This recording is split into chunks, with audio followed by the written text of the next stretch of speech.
And off we go. Welcome aboard. Glad you're with us. AFR, presented by Insurance Network of Louisiana. I'm Matt. This is Shaq O'Neal, and I hate Matt. Taylor Sharp.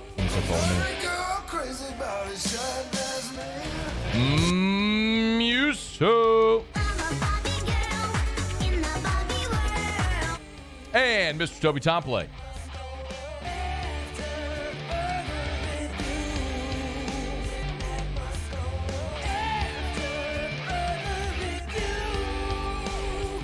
All right, we're here. Glad you are as well. Get out there and make it a good one.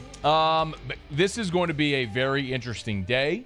As we suspect, it'll be a very interesting week. A time-honored tradition. Rain delays in Hoover, Alabama for the SEC tournament. Before lunchtime today, they'd already had 2 weather delays. Remember, they were supposed to play 4 games today and 4 games tomorrow. Of those 8 games, LSU was set to be the 8th.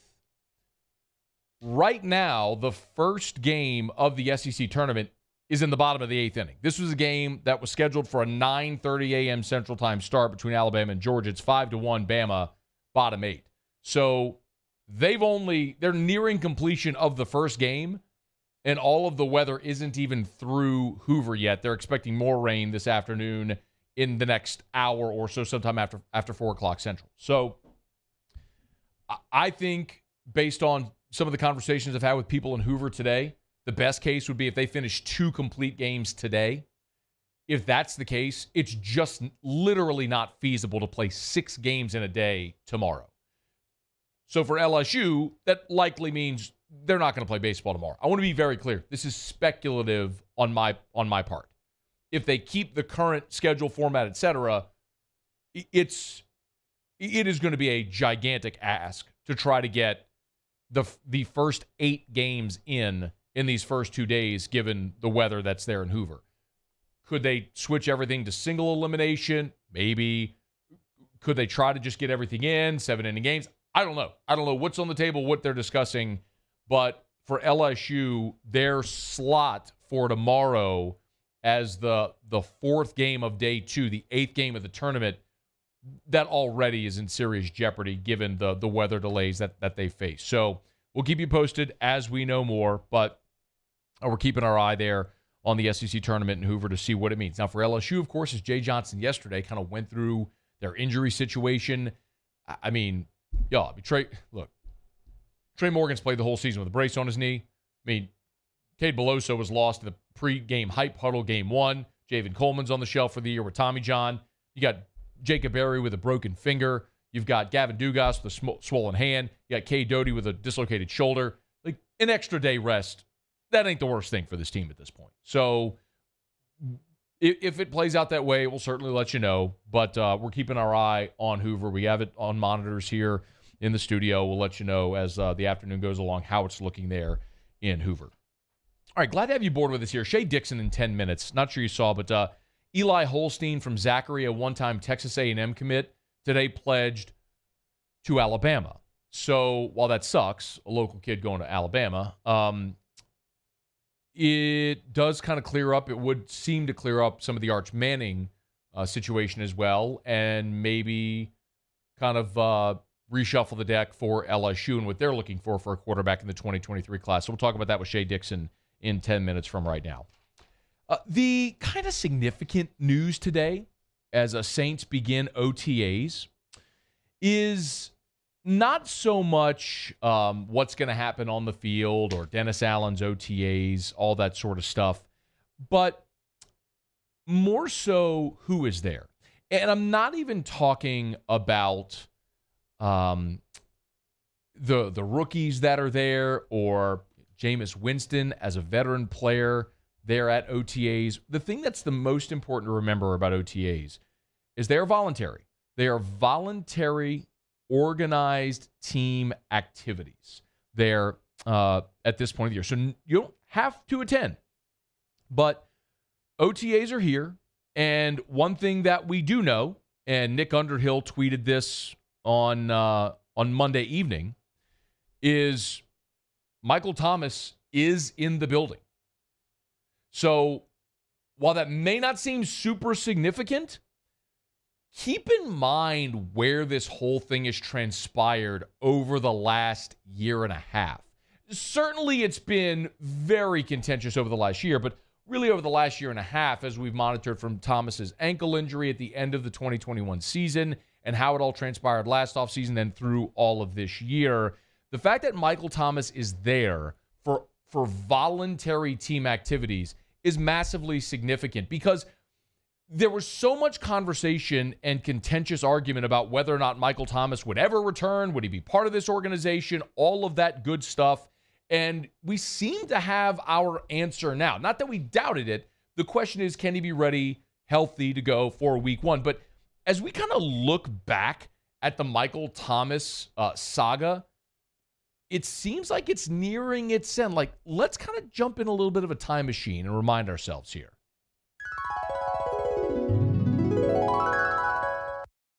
This is how it sounded on draft night in 2016. With the 47th pick in the 2016 NFL Draft, the New Orleans Saints select Michael Thomas, wide receiver, Ohio State. Deuce McAllister did the honors that night, announcing the selection of Michael Thomas, 47th overall. His college coach, Urban Meyer, was actually on the set for the NFL Network's draft coverage. And little did we know at the time, but he gave us a preamble of what we could expect just seconds after Mike Thomas was drafted. His greatest strengths are ball skills, and he's a competitive SOB now. In practice, he gets in a fight about twice a week. Oh, he gets in a fight at practice about twice a week. Remember when Michael Thomas and Chauncey Gardner-Johnson got in a fight at practice? That was foreshadowing there by Herb, but boy, oh boy, were we treated to what Mike Thomas had early in his career. 1,100 yards as a rookie, 1,200 yards back in 2017, 1,400 yards in 2018, an NFL record 149 receptions for 1,725 yards in his fourth year in the league, and this is how the record breaker sounded. Reed's looking his way, and there it is, a new NFL record, reaching across for a touchdown. How about it? How about it? Congratulations to Michael Thomas, and what a way to do it. 144 receptions on the season, a new National Football League record. Well, he tack on 5 more in that game. And 2019 begot 2020 and grander aspirations, but injury would come in the middle of the 2020 football season, and that led Sean Payton to be kind of contentious. Sean, has Michael Thomas been ruled out for Monday's game? No, we'll let you know. Is there any possibility he ends up on IR with the new IR rules? I'm going to say this one more time this season, and then I'm just going to ignore injury questions because it's easy to do over a phone call. All right? I'm not going to discuss injuries. Maybe they did in Cincinnati, but we don't do that here. Sean. Doing my job, Sean. I am too. Bad form, Sean, but he was testy. His star receiver was injured. Battled back. Thomas would finish the season on the bum ankle, and then the offseason came when Thomas was going to get it all taken care of. And then last summer, Ian Rappaport gave us the bad news. Original plan was for him to have a little bit of a cleanup early on in the offseason and then have him be fine. What we know now is, as sources have explained, Thomas had surgery to repair torn ligaments in his ankle in June. The recommended recovery time, recommended rehab time, was about 4 months. So if you go forward from early June, that basically takes you up to November. So conceivable that Michael Thomas misses about half of the season. Well, Michael Thomas had surgery because he didn't tell nobody, ghosted the Saints, and boy, did that piss off Sean Payton. Well, look, it appears we're going to have to spend some time without him. It's disappointing, and we'll work through it with the other players that are here. But the surgery took place, and obviously, we would have liked that to have happened earlier than later. And quite honestly, it should have. Oh, Sean Payton calling out Michael Thomas and Mickey Loomis did the exact same thing. He came back. He played in the last two postseason games. Still had a few issues after the season. Look, it was decided that he was going to treat that conservatively, and I think we all had an expectation that that would heal and he'd be fine coming into camp this year. But we get to the mini camp and obviously it wasn't quite right, so we had to make the call and collectively made the call to have the surgery in June. Look, obviously, if we would have preferred that surgery to be earlier in February or March, but it wasn't. Hopefully he's had a good result so far, and hopefully we'll get him back sooner rather than later. Sean Payton and Mickey Loomis called out Michael Thomas. Thomas went to Twitter. They tried to damage your reputation. You saved theirs by not telling your side of the story. So Michael Thomas went to social media to tell his side of the story, and after that, it seemed as though things quieted down a little bit. Of course, Michael Thomas was then ruled out for the entirety of the 2021 season, and there appeared to be healing. Listen to Mickey Loomis last year. Well, look, obviously, when he had that surgery, that was determined in June, and so we've known since then that the conservative treatment didn't work, and that we had to do surgery. So we've had a little time. They had time to prepare for it, and Sean Payton started defending his player as the season went along as well. I think it's accurate to say that there was a setback, and it wasn't anything of his. He's working his tail off, and the setback had more to do with the procedure he had initially that was just done. And as they went through the scans, there's a chance that he may have to have another procedure done. And so I can't call in and have Dr. Anderson get on the call with us and explain to you, but Michael is working his tail off to get healthy and become available. And I think that this isn't anything he can control. Sean Payton defends his player. They go through the season the way that they did. Michael Thomas continues to rehab, which brings us to today. Angelic, saintly even, where Michael Thomas is at voluntary OTAs, nearing health. His new coach, Dennis Allen, says their aim is to have him ready to go for week 1. Doesn't matter a lick if Michael Thomas is running around on the field at all at OTAs. It's just about getting ready for a three-headed monster of Michael Thomas, Jarvis Landry, and Chris Olave. Thomas, the 2019 Offensive Player of the Year. Jarvis Landry, who had the most receptions in the first 5 seasons of any receiver in the history of NFL. Of the NFL at the time, he was, through his first 5 years, breaking Larry Fitzgerald's record. And then, of course, came Chris Olave, taken in the first round of this year's draft. The best receiving corps the Saints have ever assembled in franchise history. Ready to get the Saints back into a postseason push, and it starts right now with Michael Thomas there for voluntary workouts at OTAs. All right, it's after further review. We'll knock out a quick break. Shea Dixon joins us next. Who's going to be spinning it for LSU in the class of 2023? We'll ask him next on AFR.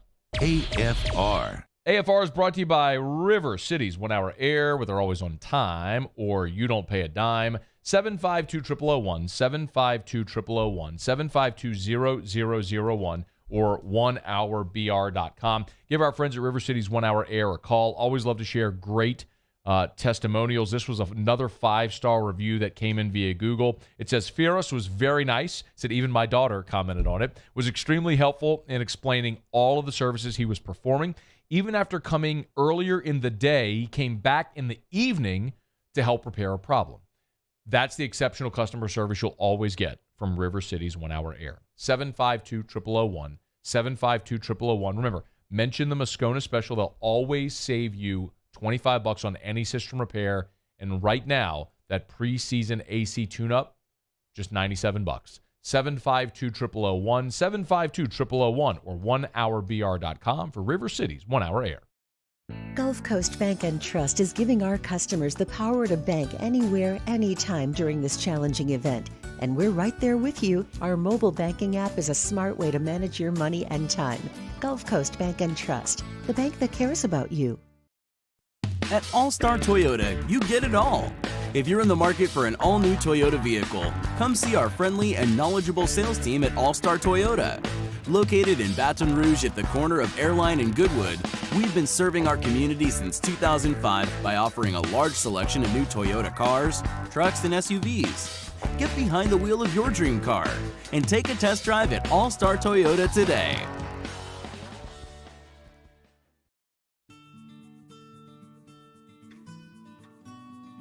This is a house call. This is a follow-up appointment. This is a diabetes checkup. This isn't just more convenient care, it's more advanced care. This is innovating healthcare at Louisiana's #1 hospital, Ochsner. I've been doing business with Luba for 25 years. They're dependable, trustworthy. It's just the attention to detail with our clients. Our folks have years and years of experience. They're highly trained professionals, but many companies have that asset. What I'd like to think makes Luba a bit different is that we use those talents in a way that truly is dedicated to serving the needs of the folks who depend on us. Are you a licensed contractor? There's lots of good contractors in Louisiana doing work the right way, but unfortunately, too many unlicensed contractors are working outside the licensing requirements. Working as a contractor in Louisiana requires a license for the company doing the work. The Louisiana State Licensing Board for Contractors wants to help you get licensed to allow you to conduct work legally. It's not difficult to get the license. We can help you. Go to lacontractor.org for more information. Licensed contractors, it's the law. If you're in an accident, a car accident, a slip and fall where you're injured, you need to call an attorney. The defendant insurance company, it's their goal to close the case as quickly as possible and pay out the least amount of money as possible. That's why it's important to call an attorney and call the law offices of O.C. Brown. At the law office of O.C. Brown, we're a family-owned firm. We want to be your law firm for a lifetime.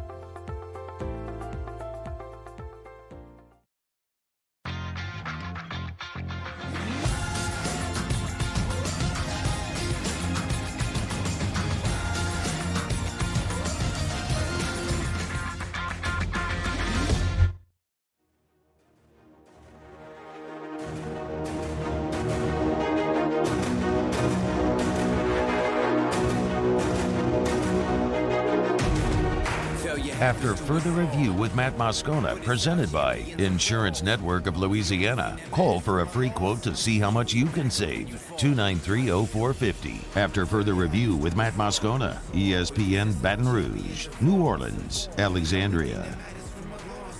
All right, earlier today, Eli Holstein out of Zachary made his pledge. He will be a member of the Alabama Crimson Tide's class of 2023. Previously had been committed to Texas A&M, decommitted, has now chosen Alabama. So he stays in the SEC West, a Louisiana prospect heading to Tuscaloosa. Here to talk about it, Shea Dixon, our buddy from Go247, makes sense of it all. Shea, thanks as always for the time, man. How are you?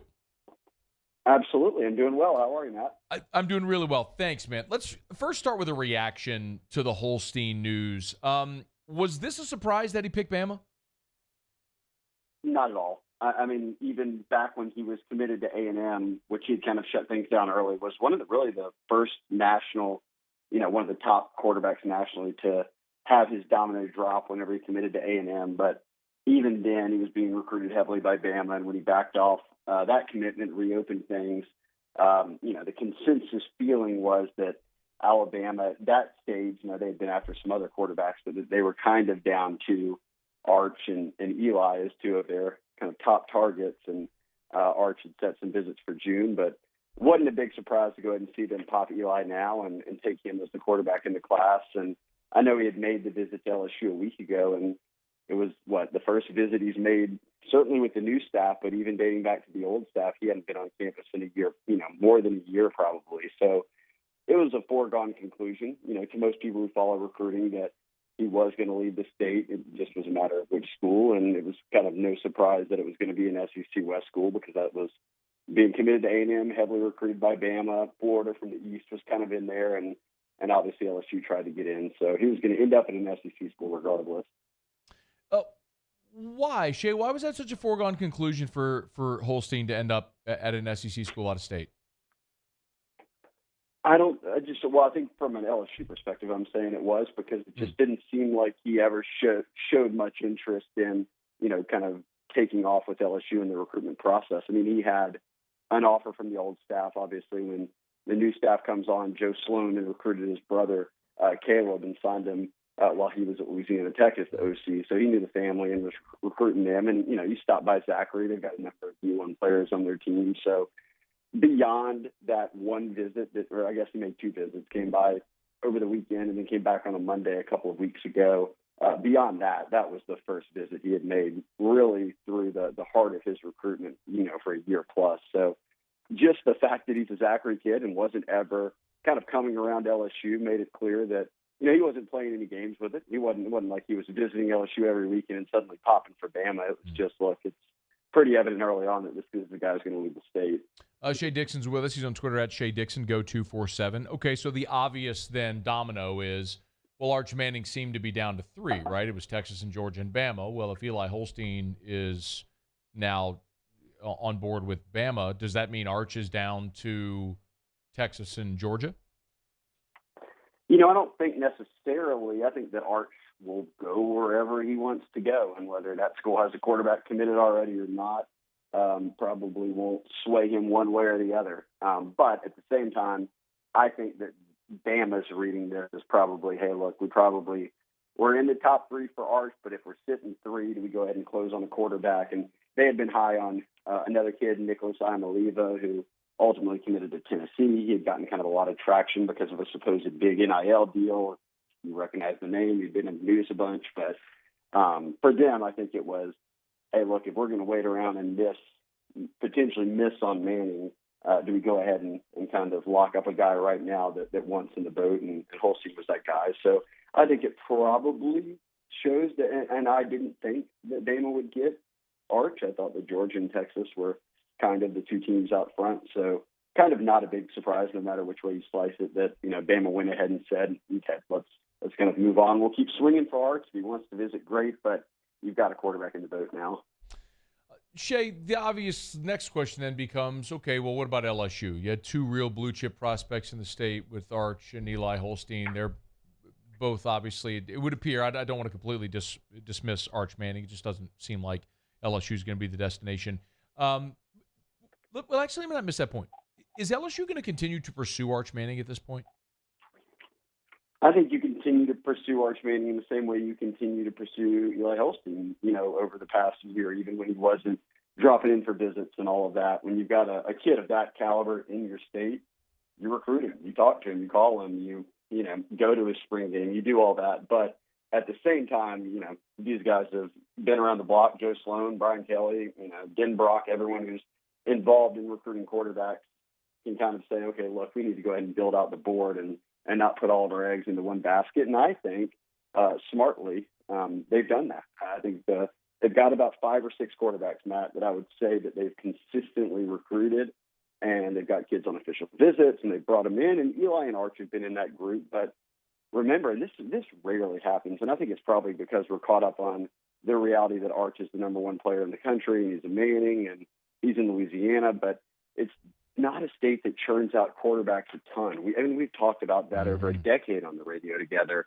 But it's not just Arch and Eli. Ricky Collins at Woodlawn is the number 12 quarterback in the country. So 3 of the top 12 quarterbacks in the country are in Louisiana right now. So LSU's kind of gone after all 3 of them. And then Dante Moore and Jaden Rashada are a couple national kids out of Michigan and California. Moore, who is pushing, he's up there. I think he's the number 2 quarterback in the country right now. But those guys are both top 10 overall prospects, and Moore visited already for an official and an unofficial. Rashada's taken an unofficial and will be by on an official in June. And I think if you're not getting one of those guys, then you continue to press for Ricky Collins. And in my guess, that would probably be the quarterback they wind up with in the class. And for me, that's a win. If you're keeping a Louisiana kid at home who is a top 150 prospect and has LSU and Oregon and all these other offers, at the end of the day, you're getting a pretty good quarterback. Ricky Collins is the Woodlawn High School prospect who is committed to Purdue right now. So, Shea, don't let me miss that point. If LSU, are you suggesting that if LSU wanted to flip Collins, that would be something that would be feasible? I can't speak to where Ricky's going to be at in this process, but I know this: they're recruiting him just as hard as they are the rest of these guys, and I think they know the reality is there's going to come a point where they've got to drop. All right, Shea dropped. Let's see if we can get him back real quick because I do want to finish that point, not just on Ricky Collins, but on what other prospects might be there. We'll get Shea back real quick. Let me take this minute to remind you about Relief Windows and ReliefWindows.com, 288-8138, 288-8138, or ReliefWindows.com. It's windows, doors, siding, energy-efficient replacement windows, beautiful entry doors, hardy plank, and vinyl siding. That's Relief Windows and ReliefWindows.com. Make sure you give our buddy Brandon Holly and Adrian and the whole gang over there at Relief Windows a call. They do awesome work. Give them a shout at Relief Windows, 288-8138. You will never pay a dollar until they are done, and you are thrilled with the work that they've done. That's Relief Windows, 288-8138 or ReliefWindows.com. We got Shea. All right, help me out there if you would, Muse. All right, we got Shea back with us. Sorry about that, Shea. I think the phone dropped. You were finishing up a point on Ricky Collins. Yeah, well, I don't know where it cut off, but I think they've recruited him as hard as they've recruited the rest of these guys, and I think they've known that, hey, at the end of the day, we need to end up with one of these kind of five or six guys, and Ricky's been in that group. So I don't know if that means automatically, hey, just because I'm committed to Purdue and a big school like LSU comes, that I'll flip. But for a kid being from Baton Rouge, if LSU's going all in on him and kind of selling him on, the new program, the offense, obviously the athletes that he'll have at his disposal on that side of the ball, same pitch they're making all these guys at quarterback, that would be kind of tough to pass up, especially when you've got all your family here and everybody would be able to see you. So I do. I think that if they don't come away with a Dante Moore or Jaden Rashada or Ricky Collins, I would be pretty surprised, because I think that they've kind of cast the net wide enough to where they're not going to get left at the altar with nobody, I should say. LSU will take a quarterback in 2023. Yes, that's safe to assume. Yeah, I think in this day and age too, Matt, that everyone, you're going to take one every year. And if you don't, it's probably either because A, you put all your eggs in one basket and came up snake eyes, or B, you're in that maybe rare spot. Either you've got a transfer portal guy in the off season, you don't need one, or that maybe you've got some 5-star out there for the next class that you're sitting here saying, hey, look, we've got a buffer year now. We didn't take anybody. You're the guy. But no, I would fully expect LSU is going to try to take a quarterback this class. You mentioned, all right, last thing, you did mention a couple of the other national prospects, if it's Dante Moore or Jaden Rashada. Can you give us a little thumbnail on those guys, those top uncommitted guys that are out there and where LSU might stand with them? Yeah, so Dante Moore's from Michigan, and most people feel like the battle is going to come down, or at this current spot is LSU Notre Dame. And it's funny because I've maybe referenced LSU Notre Dame battles in the past, but nobody really cared when you say that. If they go to Notre Dame, who cares? You're never playing them. Now suddenly it holds some real weight. It's like, oh, okay, LSU versus Notre Dame battling for a big kid. Let's see how this one unfolds. So that one's got some intrigue. And then Rashada has already visited Kiffin and those guys at Ole Miss. LSU's in the mix. Miami's in there. But I'll say this, A&M's going after Rashada. A&M's going after Dante Moore. And even that with the public kind of back and forth of Saban and Jimbo, I still think that A&M is not going to slow down on the NIL trail. And if that's kind of a bargaining chip for any of these top national quarterbacks, then I won't be surprised at all if somehow they pull away with one of those guys. So it'll be interesting to see. I think Billy Lucci even tweeted about this, and it made me laugh that on the day that all the Jimbo Saban stuff was happening, he said, man, people are mad now, but wait how mad they'll be this summer when A&M pops 3 or 4 more 5-stars and everyone throws up their hands again. So I don't think they're slowing down on that front, and certainly the quarterbacks come into play there. Yeah, but Shea, only one of their early enrollees has an NIL deal. Well, it just depends on when you're listening to Jimbo talk. At times it's none. At times it's one. At times it's I don't know anything about that. It just depends on what hour of the day you're catching them. Shea, I mean, listen, you know that I don't live, eat, breathe, sleep recruiting the way you do, of course. Good for you. But Shea, it sounds like the way that I've said it, it sounds like there's a guy sitting here trying to convince you that it's like Kyrie trying to convince you that the earth is flat. It's like, no. Like, we all know the earth is round. I don't understand why Jimbo didn't respond. We played within the rules. Look, I don't, y'all don't love the rules, so be it. I'm sure they'll change over time, but we played within the rules. Instead of this, this rhetoric of, hey, look, these guys just want to be Ags. At the end of the day, they just want to be Aggies. the greatest class in the history of recruiting after an 8-4 season. For a program that hasn't won a championship in 80 years. Makes perfect sense. Whatever. Shea Dixon, go 247. He's on Twitter at Shea Dixon. Shea, you're the best, man. Thanks so much. Absolutely. Anytime, Matt. All right, buddy. We'll see you. All right, it's after further review. Thanks for being here. We'll knock out a quick break. We'll go around the SEC when we come back. Coach Pete, Pete Jenkins is going to be with us at 4 o'clock. So in top of hour 2, 28 minutes. Look, he was on Saban's first staff here at LSU with Jimbo. I mean, Coach Pete's coming on to talk about the line camp and all that. I got to ask him. I mean, I will. He may just brush it aside, but I got to ask him. I mean, that's coming up here in less than 30 minutes from right now. And, by the way, SEC spring meetings are next week. There's a lot of talk about the new SEC scheduling format being discussed because, of course, when Texas and Oklahoma come into the league, being discussed at this week's spring meetings. Ross Dellinger has a piece up at SI right now. He'll be with us in hour 3. Glad to have you aboard with us here. We will continue. We'll go around the SEC when we come back next. Stick around. It is AFR. AFR. Last year when Hurricane Ida hit, I, like so many of you, had a power outage. And when I had a power outage, I, like so many of you, had to pack up my home and my family, and we had to go to a relative's house that had a generator. No more for me. We called Schutz Electric. They've installed a standby generator, a Generac standby generator at our home. So if it's Hurricane Ida, if it's just high winds and heavy rains, power outages, which are part of our life here in South Louisiana, I don't have to worry about it anymore. I could not be more impressed with John Schutz and all the people over at Schutz Electric. You can go to the website. You can learn more about their Generac standby generators. CESofLA.com, CESofLA.com. That's where you'll find more about Schutz Electric. Power goes out, your Generac standby generator goes to work. Schutz Electric can make it happen. CESofLA.com. There it is, the extra mile, on the border of expected and extraordinary, for those willing to go further, like vans customized for work or play, with safety and tech to keep you connected. Supported by a 5-star sales, service, and finance team. And backed by the 1-star you know. So go the extra mile. It's never crowded because so few have what it takes to go there. Mercedes-Benz Vans. I've been doing business with Luba for 25 years. They're dependable, trustworthy. It's just the attention to detail with our clients.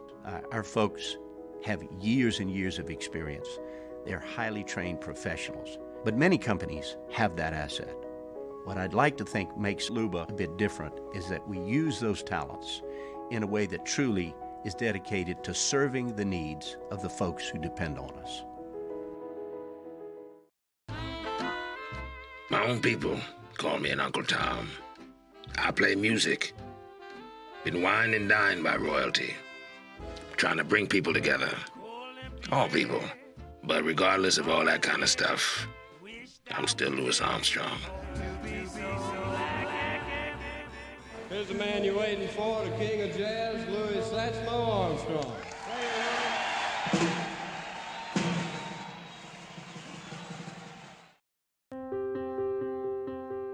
This isn't just another day. It's so much more. Kelly's life was put on hold when her Auctioner primary care doctor discovered a rare blood disorder. Her doctor connected her to an Auctioner care team of cancer, heart, and kidney specialists. With multiple primary care locations around Baton Rouge, same-day appointments, and online scheduling, we're relentless about keeping you healthy. Auctioner Baton Rouge, innovating healthcare for Kelly. It's no secret. The best oysters in Baton Rouge are at Jolie Pearl Oyster Bar. Enjoy mouth-watering South Louisiana flavor and oysters from all over the country. And don't forget our nightly drink specials.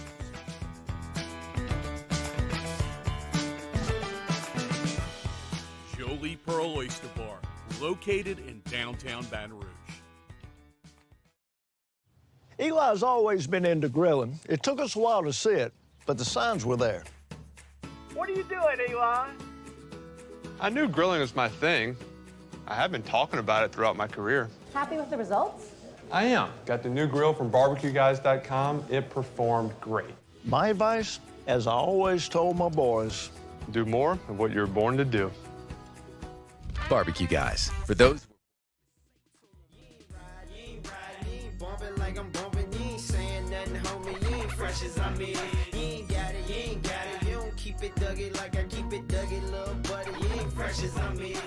After further review with Matt Moscona, presented by Insurance Network of Louisiana. Call for a free quote to see how much you can save. 293-0450. After further review with Matt Moscona, ESPN Baton Rouge, New Orleans, Alexandria. First game of the SEC baseball tournament is in the books. Alabama has beaten Georgia after a lengthy weather delay, so Georgia's done. Alabama advances. We'll wait for the second game of the SEC tournament to begin here shortly. We'll keep you up to date. But again, the plan was to get 4 games in today and 4 games in tomorrow. And here we are nearing 4 o'clock Central Time, and they finished just 1 game. So they have a pretty steep hill to climb to try to get all this baseball in. We'll keep you posted. But Alabama beats Georgia there in the opener at the SEC tournament. All right, it is after further review. Glad to have you hanging out with us here. Did you know Nebraska has a red balloon tradition? Did you know that, Muse? I like college football. I'm up to date with a lot of traditions.Id you know this? They use it when their team runs out, right? They release red balloons? Oh, then no, I didn't know that. Apparently, I know a lot. I know a lot about college football. I know a lot about traditions. The Kinnick Wave. Oh, it's a great one. I love good that one. That's so good. Enter Sandman. Great.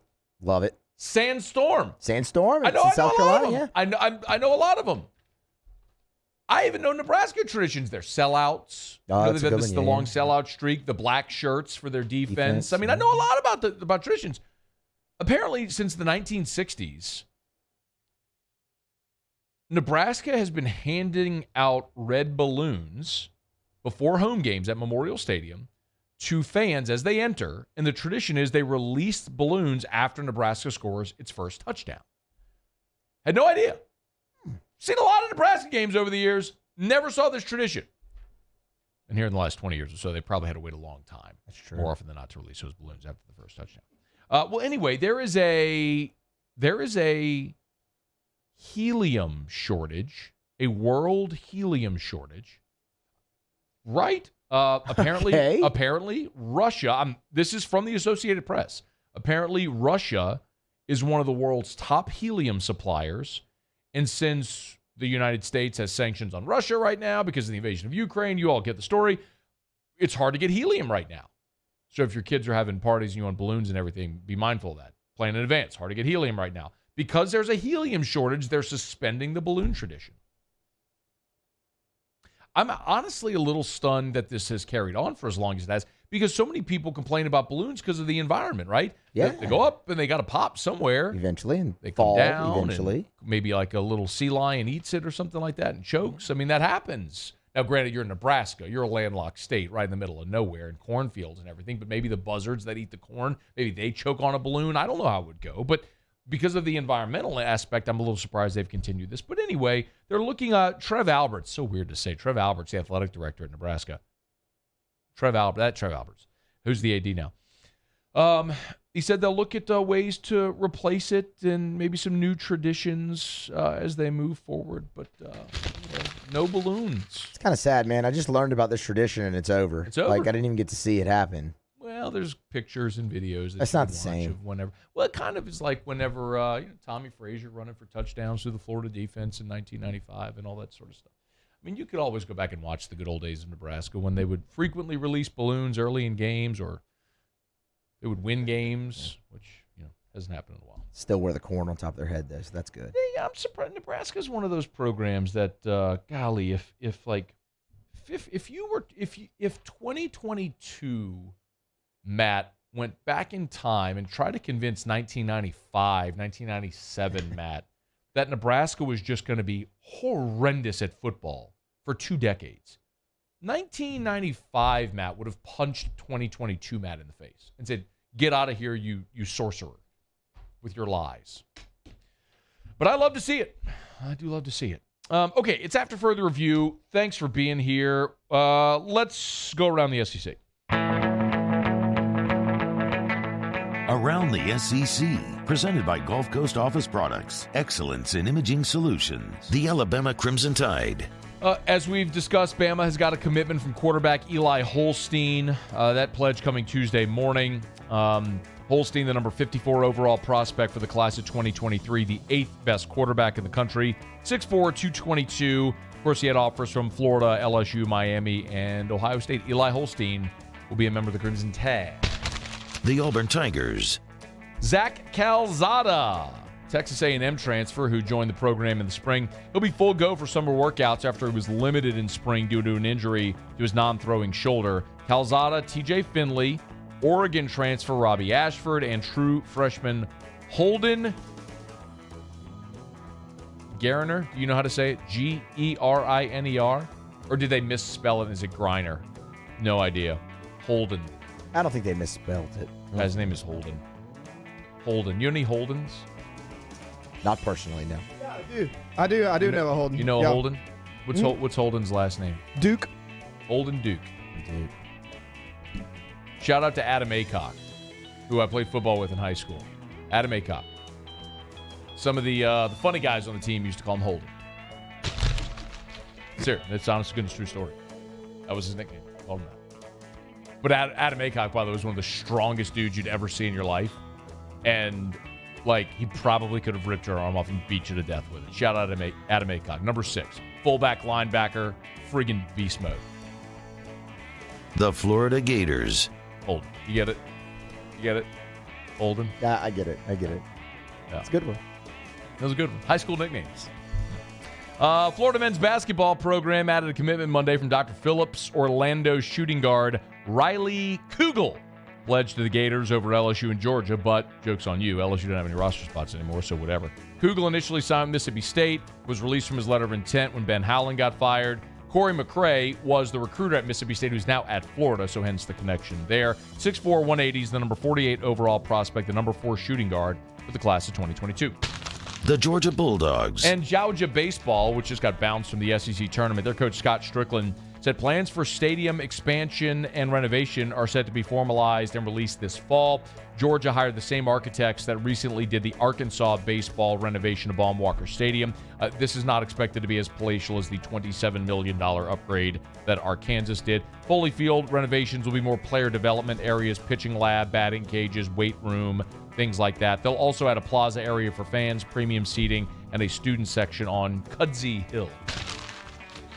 There you have it. That is Around the SEC, presented by Gulf Coast Office Products. Shout out to our guy Trey Beal and our friends at Gulf Coast Office Products, online at gcopnet.com, gcopnet.com for Gulf Coast Office Products. Face-to-face sales, service after the sale, that's what you get at Gulf Coast Office Products, a national leader among Savin dealers, but they will service all makes and models. Having issues or need new office equipment, Gulf Coast Office Products can help. gcopnet.com, gcopnet.com. All right, it's after further review. Quick break. Pete Jenkins in 15 minutes from right now. We'll talk some beer with Feinswag next hour. Ross Dellinger in hour number 3. Man, we got a lot to get to. I'm glad to have you aboard with us here. Stick around. It's AFR. AFR. Brought to you by the Baton Rouge General Hospital, where the Express Care locations are open 7 days a week. That's the Baton Rouge General Express Care. It's walk-in urgent care 7 days a week. You can log on to brgeneral.org, or you can download the Baton Rouge General app. You'll see right there how you can check in online. You can also check for wait times right now. The Dutchtown, Highland, and Nicholson locations, no wait at any of them right now. So, need to see a doctor, some fever, sniffles, cough, cold, COVID test. They even have x-ray machines, EKG. They got it for you. Animal bites. I stepped on a piece of plastic that shot through my foot. Need to get that thing plucked out? Go to the Baton Rouge General Express Care locations. brgeneral.org. The Dutchtown location right next to the high school. The Nicholson location directly across the street from Tiger Stadium next to Torchy's. And the Highland location is just through the south gates of LSU. brgeneral.org for the Baton Rouge General Express Care locations. brgeneral.org. Come on over to Corval Toyota to pre-order your next vehicle. It's an easy and stress-free process. Browse, reserve, pick up, and enjoy. It's that simple. So come on down to Happy Town. That's Corval Toyota in Opelousas, Happy Town, USA. Follow us on Twitter at 1045ESPN to cast your vote in the Citizens Bank and Trust poll of the day. Vote daily inside Off the Bench, Hunt and Hill, The Early Line. And after further review, Citizens Bank and Trust brings you the poll of the day via Twitter at 1045ESPN. Crime has serious consequences, but anyone can make a mistake. If you find yourself in trouble with the law, know that you have rights, and it's okay to demand them. The law offices of O.C. Brown are here to protect you and your rights. Felony or misdemeanor, DUI or drug charge. No matter what crime you're accused of, you still have rights. Let the law offices of O.C. Brown uphold them. Call 225-343-1111. Your law firm for a lifetime. And this year, 2022, it's time to finally treat yourself. Bring your boat to the next level with front-to-back boat service. You want the latest and greatest marine technology? You want to go to the place that has not one, but two NMEA certified techs. Family owned and operated by the Sherman family for 30 years. Front to Back is the answer in Baton Rouge for all of your custom boat needs. So head to fronttobackboatservice.com or find them on Facebook, Front to Back Boat Service.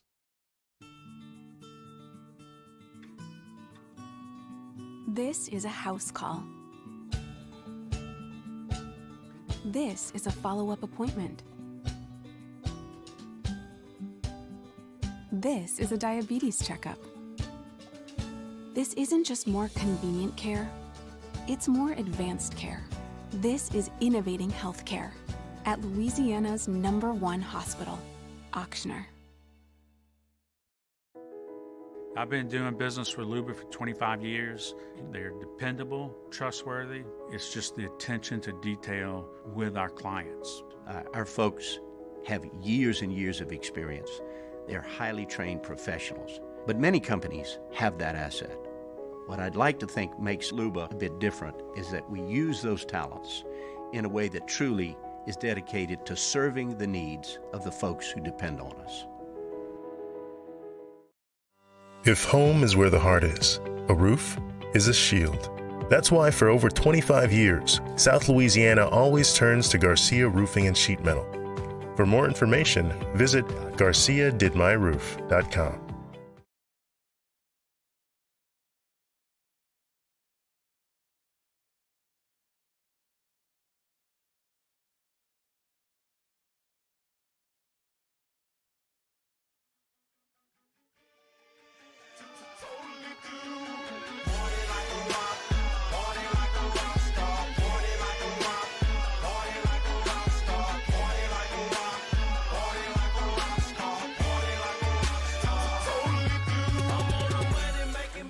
After further review with Matt Moscona, presented by Insurance Network of Louisiana. Call for a free quote to see how much you can save. 293-0450. After further review with Matt Moscona, ESPN Baton Rouge, New Orleans, Alexandria.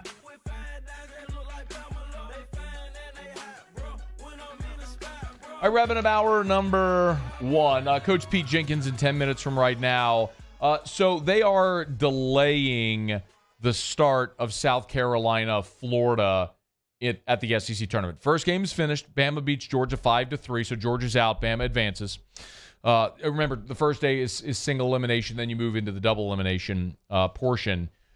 There's rain that's expected in the Hoover area around 4 o'clock. So if they're looking at and anticipating storms, perhaps they're waiting for that storm to pass and then resume play. I think they would be lucky to get the 3 games in, to get 3 of the 4 games in today based on the weather. And that would kind of be a huge win if they were able to do it. South Carolina, Florida, then Ole Miss Vandy is the scheduled 3rd game, and then Kentucky Auburn is the scheduled 4th game. And LSU, of course, is set to play the winner of that Kentucky Auburn game tomorrow night. But see if they can get these in. They have started games late before. We were talking about the break. I mean, the SEC tournament has seen games start after 10 o'clock. I mean, we've seen games finish after 1 a.m.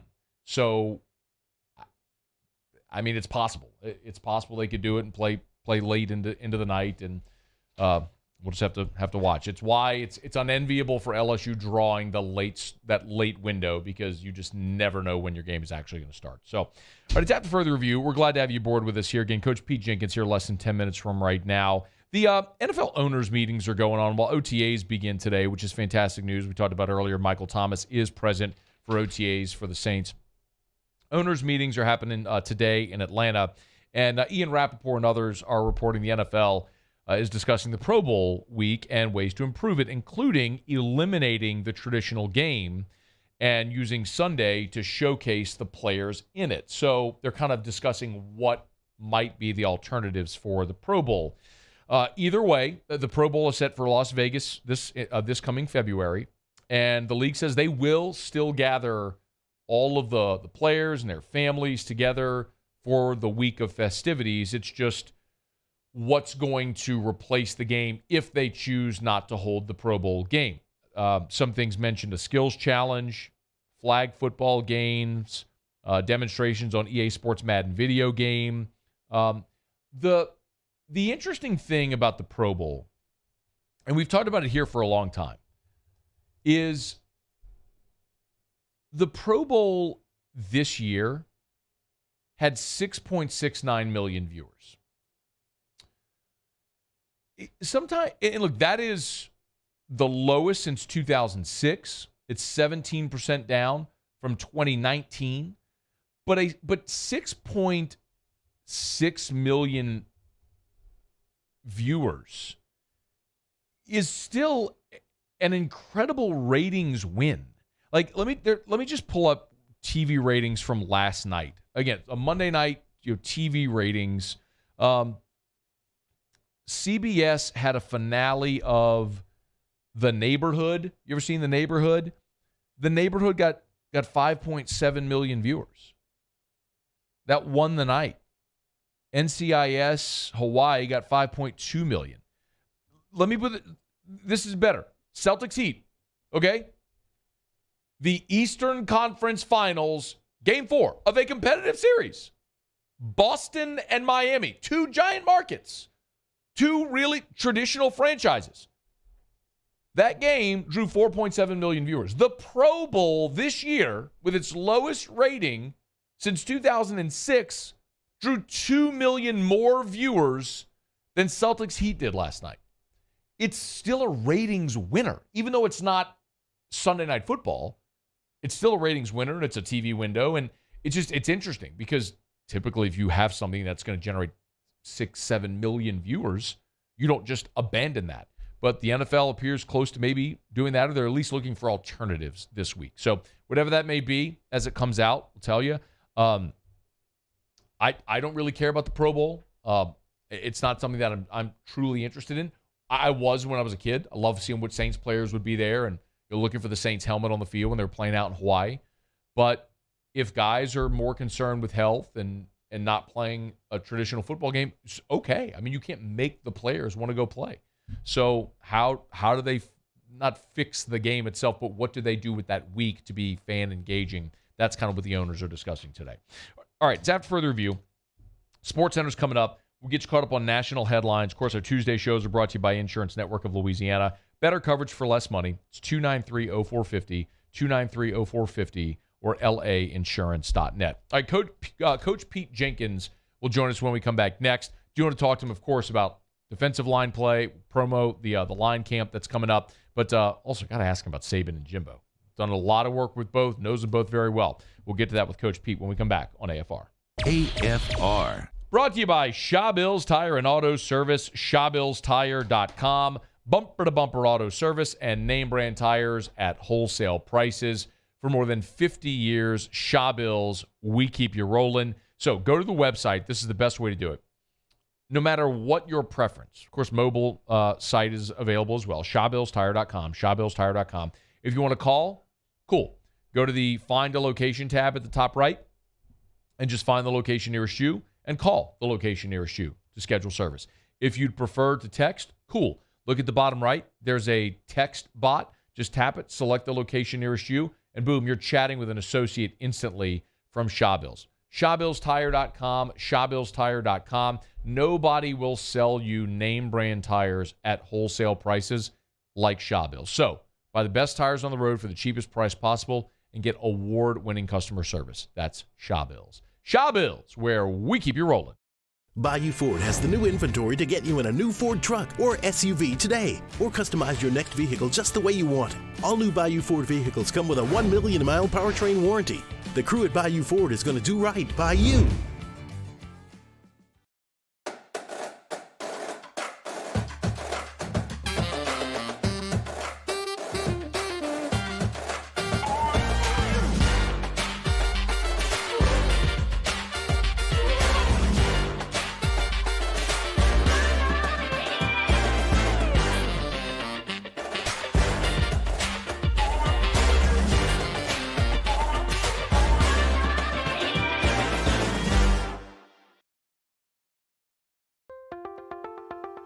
If you're in an accident, a car accident, a slip and fall where you're injured, you need to call an attorney. The defendant insurance company, it's their goal to close the case as quickly as possible and pay out the least amount of money as possible.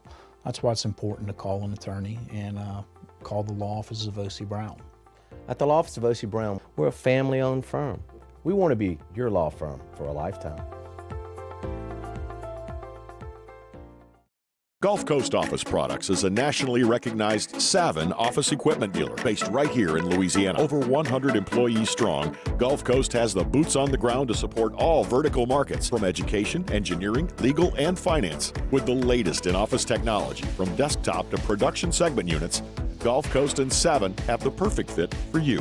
Call 225-756-2644. That's 756-2644 for Gulf Coast Office Products. ServiceMaster Elite create clean, disinfected work environments. As a local business, we take pride in serving the New Orleans and Baton Rouge areas. Our cleaning protocols follow CDC and OSHA standards for healthcare settings, offices, senior living, restaurants, and industrial plants. Contact ServiceMaster Elite to get your operation ready for reopening with germ disinfection cleaning. ServiceMaster Elite, the trusted choice in professional cleaning since 1996. Are you a licensed contractor? There's lots of good contractors in Louisiana doing work the right way, but unfortunately, too many unlicensed contractors are working outside the licensing requirements. Working as a contractor in Louisiana requires a license for the company doing the work. The Louisiana State Licensing Board for Contractors wants to help you get licensed to allow you to conduct work legally. It's not difficult to get the license. We can help you. Go to lacontractor.org for more information. Licensed contractors, it's the law. Gulf Coast Bank and Trust is giving our customers the power to bank anywhere, anytime during this challenging event. And we're right there with you. Our mobile banking app is a smart way to manage your money and time. Gulf Coast Bank and Trust, the bank that cares about you.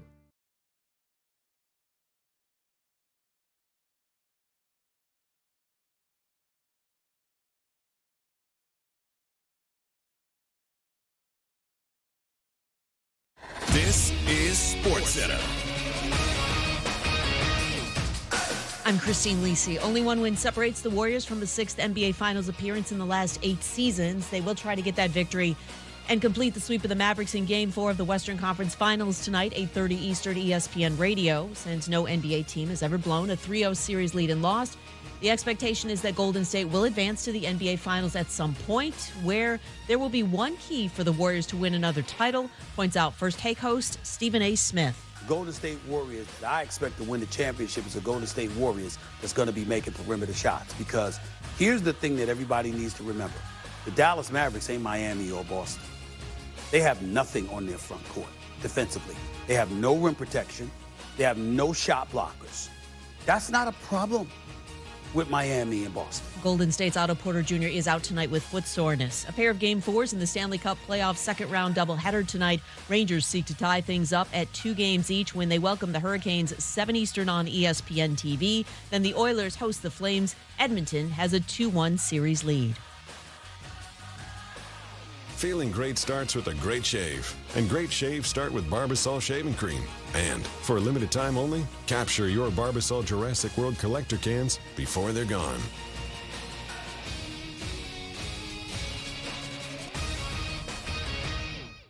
Matt Moscona. I'm very important. After further review. Say it one more time. After further review with Matt Moscona. And here we go. ESPN Baton Rouge, New Orleans, Alexandria.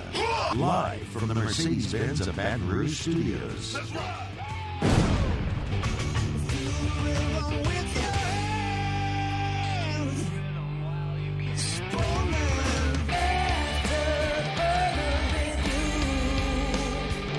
Hour 2, off we go. Welcome aboard. Glad you're with us. AFR, presented by Insurance Network of Louisiana. I'm Matt. I am sweating. Taylor Sharp.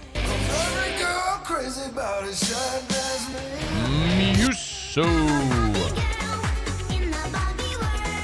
And Mr. Toby Tomplay.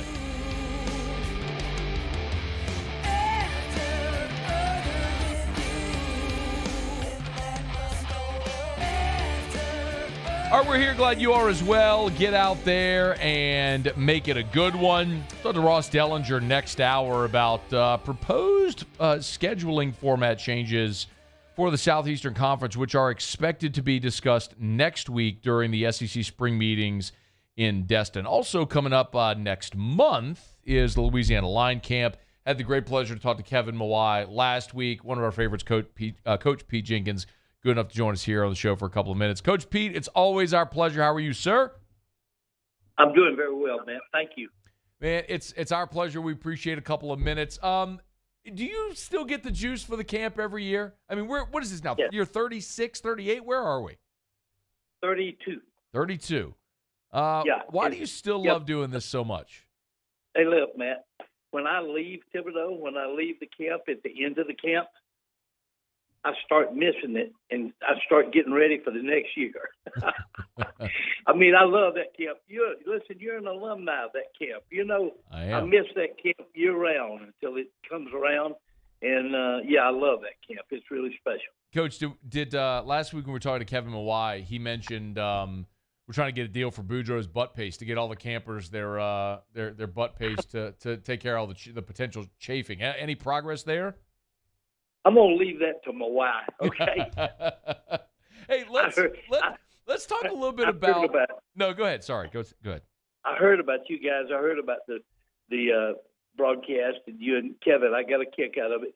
But I'm going to leave that to Kevin, okay? I'm going to put that in his department. We'll let him get the butt paste and the Mary Lee donuts as well. We know he's good at both of those things. We talked about it with Kevin from a player's perspective, of course, and I'd love from a coaching perspective for you to talk a little bit about the line camp and why it's so beneficial for these young players. Okay, I'll make this quick, because you get me talking about this camp. I just go on and on, but. I think the thing about the camp that you have to realize, and you realize this, is that our mission there is a little bit different than other camps. I was thinking about today, Matt. I started my first camp that I ever worked, a college camp, was in 1974. My boss was a guy named Paul Dietzel, who you'll be familiar with that name. Sure. He was my boss at the University of South Carolina. That was the first college camp I ever worked. That was 74. The thing about it, and I worked at camps all those years, the thing about the camp in Thibodeau that sets it apart is the mission. And the mission down there is not recruiting. It's not evaluation. It's all about just doing this, trying to help these guys that take the time to come down there and work as hard as you have to do in that camp. We want to our mission is to help them be as good a football players as they possibly can be. I mean, that's it. That's why we're there. And the coaches that come down there, the commitment level is unbelievable. It's just amazing how these people like Ryan Nielsen or some of these guys that are pro, Brendan Daly, pro defensive line coaches, they come down there and they work so hard to help. They don't come down there to sign autographs. They come down there to help these kids. And the mission of that camp is that. And if it ever changes, I'm not going to be there. That's what it's all about, is to help these guys. That's our purpose. You can go to linecamp.com. And, Coach, I know a lot of times individual players will go, but teams will go together. So I know there's a lot of coaches, a lot of high school coaches that do listen to the show from all over the state.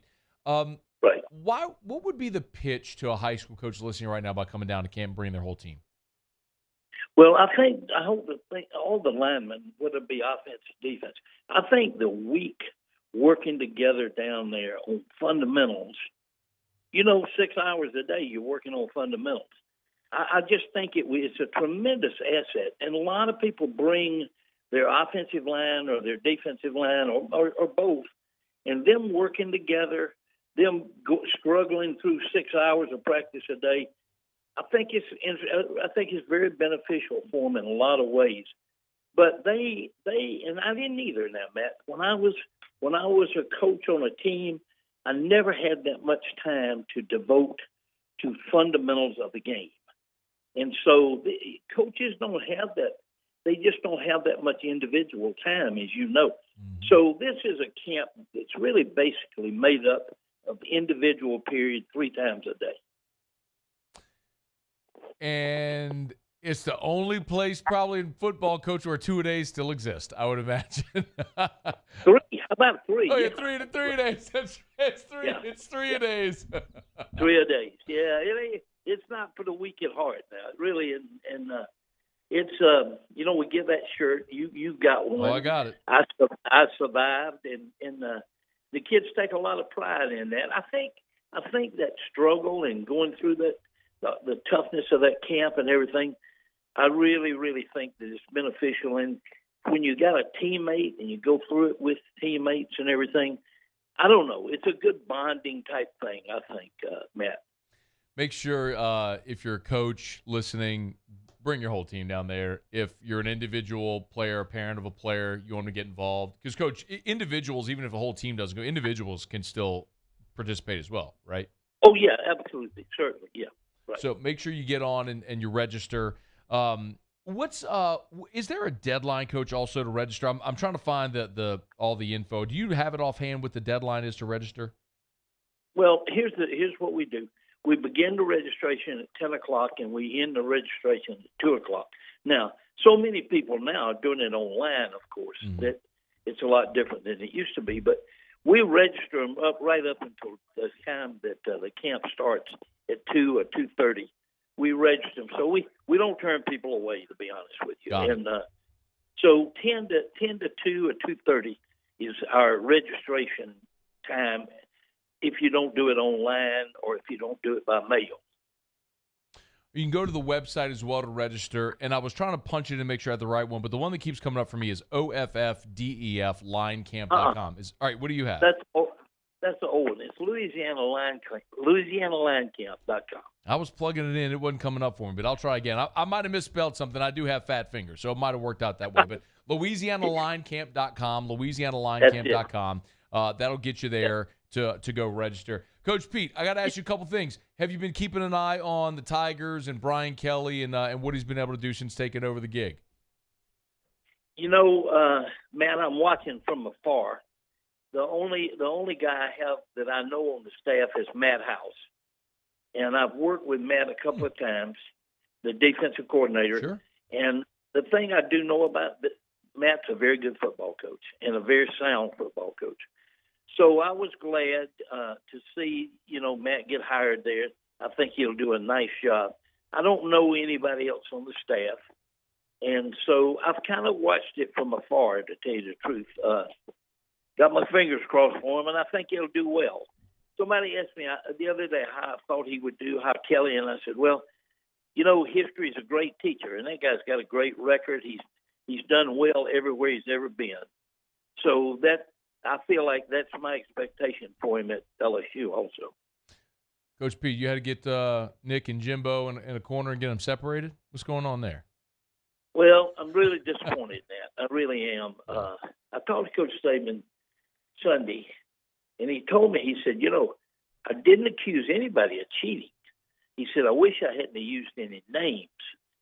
But he said, my purpose was to inform people this is the way we're doing business in college football now. And it is, Matt. It's a shame. I don't even want to get started on it because I think it destroys a lot of the real benefits that young men get from the game of football. but it's the way that business is being done right now.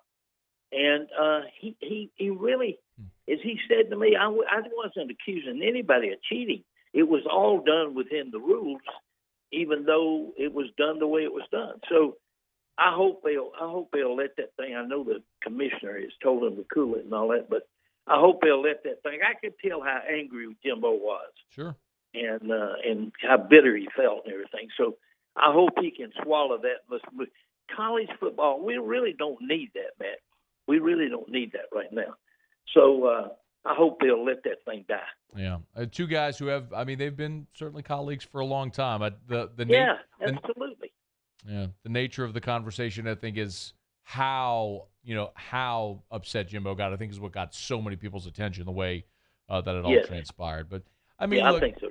Coach Pete, you and I well know, man, they're going to strap it up and kick it off in Tiger Stadium in this fall or in Tuscaloosa or College Station. We're all going to watch, and we're still going to cheer for our favorite teams, and we're going to love, going to love the products and pull for them. So, LouisianaLineCamp.com coming up in June. Coach Pete Jenkins will be there. You heard Kevin Mawai last week. You heard Coach Pete mention Ryan Nielsen. Coach, one of the things I remember most about Line Camp is we had a coach who was taking care of the offensive line in one of the groups that we went through. And I don't remember his name, but he was the line coach from St. Martinville. And, to this day, I can remember working on kick slide with the coach from St. Martinville. And if you had me get in the 2-point stance right now, it wouldn't look as good. But I can still do it, man. Yeah.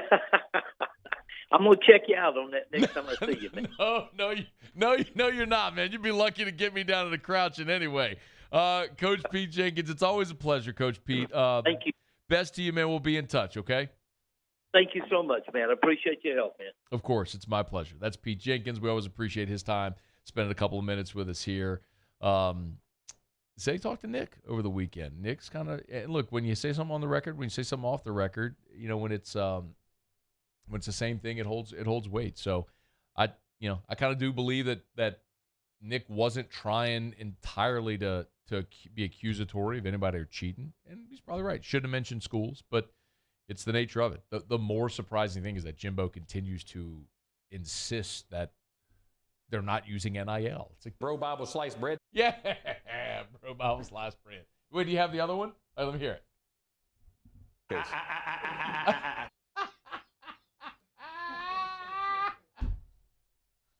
What is he doing, man?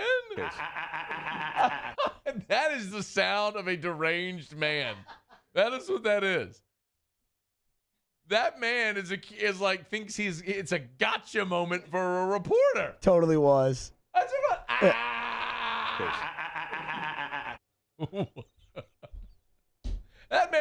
That man is a $100 million football coach sitting down with a reporter for a San Antonio TV station saying this.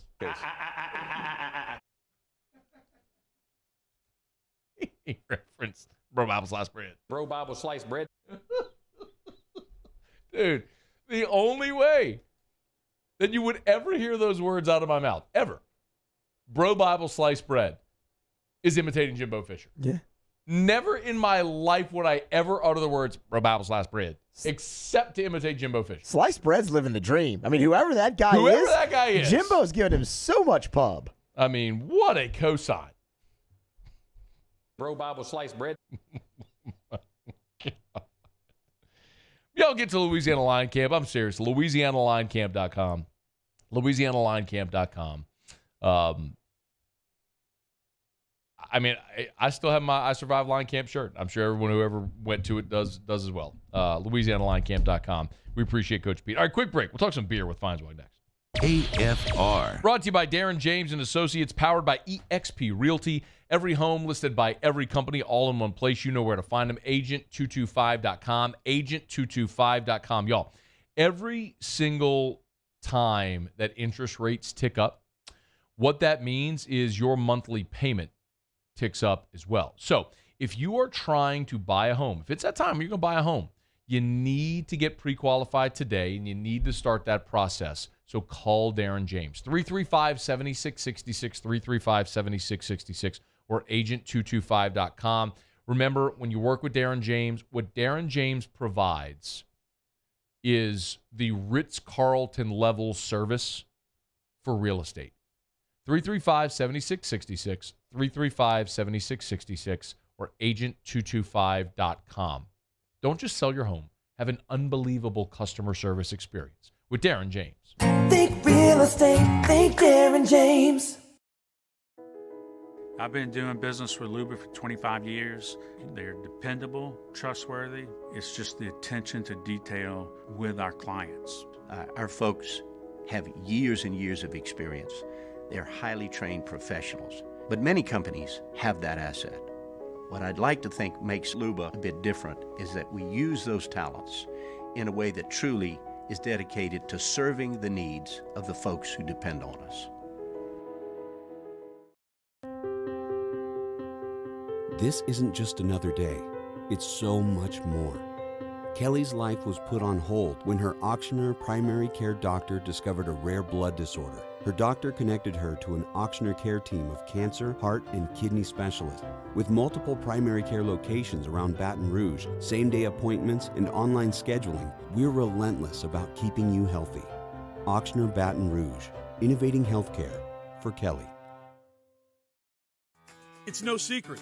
The best oysters in Baton Rouge are at Jolie Pearl Oyster Bar.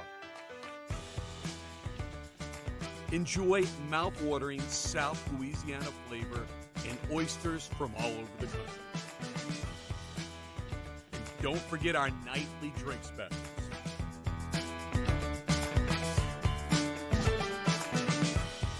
Jolie Pearl Oyster Bar, located in downtown Baton Rouge. Eli's always been into grilling. It took us a while to see it, but the signs were there. What are you doing, Eli? I knew grilling was my thing. I have been talking about it throughout my career. Happy with the results? I am. Got the new grill from barbecueguys.com. It performed great. My advice, as I always told my boys, do more of what you're born to do. Barbecue Guys, for those who were born to grill. You want cheese on your burger, Pops? I'll take a little cheese. Crime has serious consequences, but anyone can make a mistake. If you find yourself in trouble with the law, know that you have rights, and it's okay to demand them. The law offices of O.C. Brown are here to protect you and your rights. Felony or misdemeanor, DUI or drug charge. No matter what crime you're accused of, you still have rights. Let the law offices of O.C. Brown uphold them. Call 225-343-1111. Your law firm for a lifetime. And this year, 2022, it's time to finally treat yourself. Bring your boat to the next level with front-to-back boat service. You want the latest and greatest marine technology? You want to go to the place that has not one, but two NMEA-certified techs. Family-owned and operated by the Sherman family for 30 years, front-to-back is the answer in Baton Rouge for all of your custom boat needs. So head to fronttobackboatservice.com.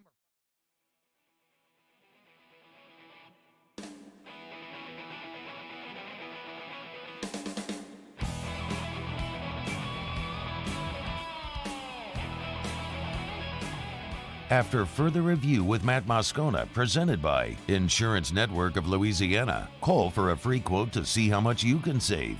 293-0450. After further review with Matt Moscona, ESPN Baton Rouge, New Orleans, Alexandria. Big fan of Bro Bible Slice Bread. Lee Feinswag joins us now on the show. How are you, Lee?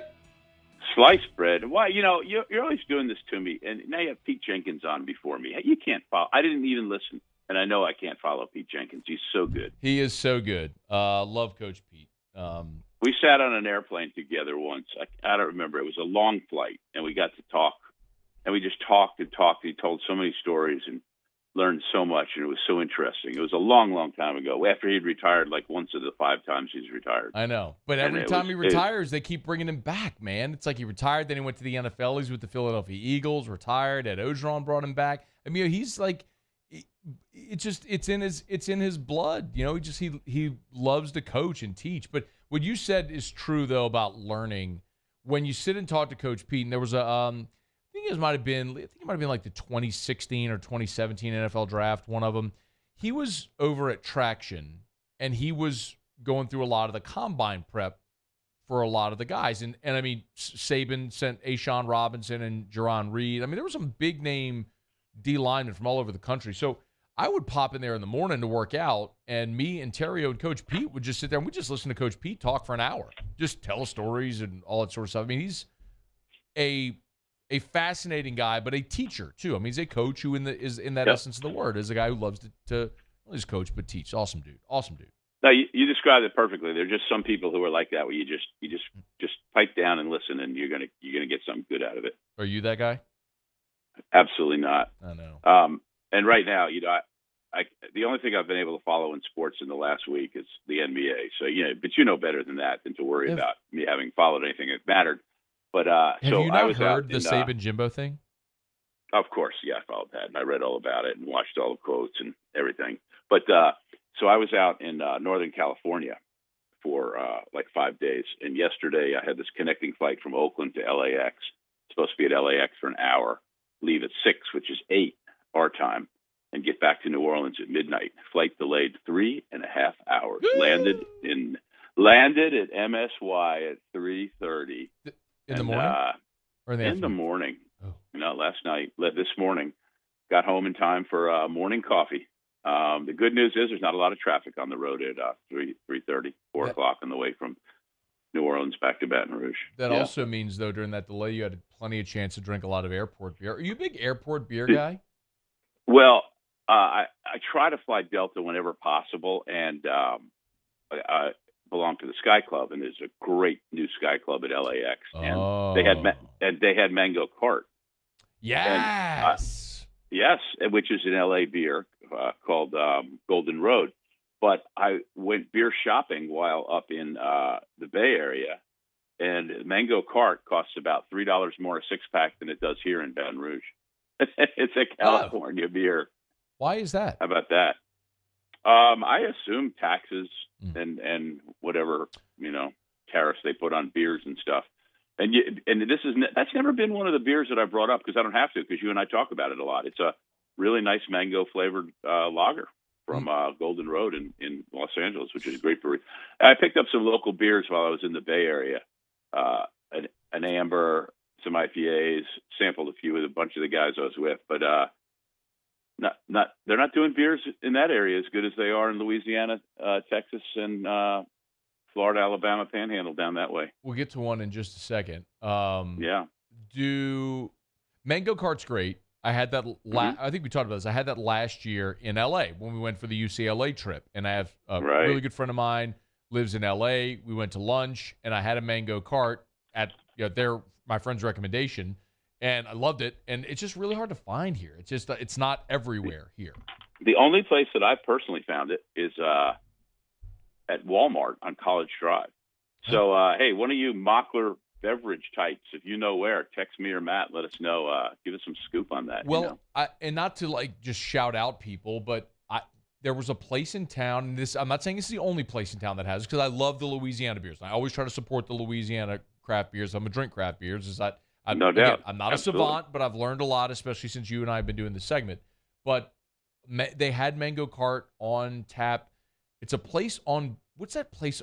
Rue 61 on Bluebonnet in Baton Rouge. Ooh, they had it on tap there. I was like, really? And so yeah, sure enough, they had it there on tap. I've not. I did have because I know you like bourbon, a Southern California bourbon they were pouring at the Sky Club. I had that as a little warm up since I had 4 hours at my disposal, and it wasn't terrible. The price was right.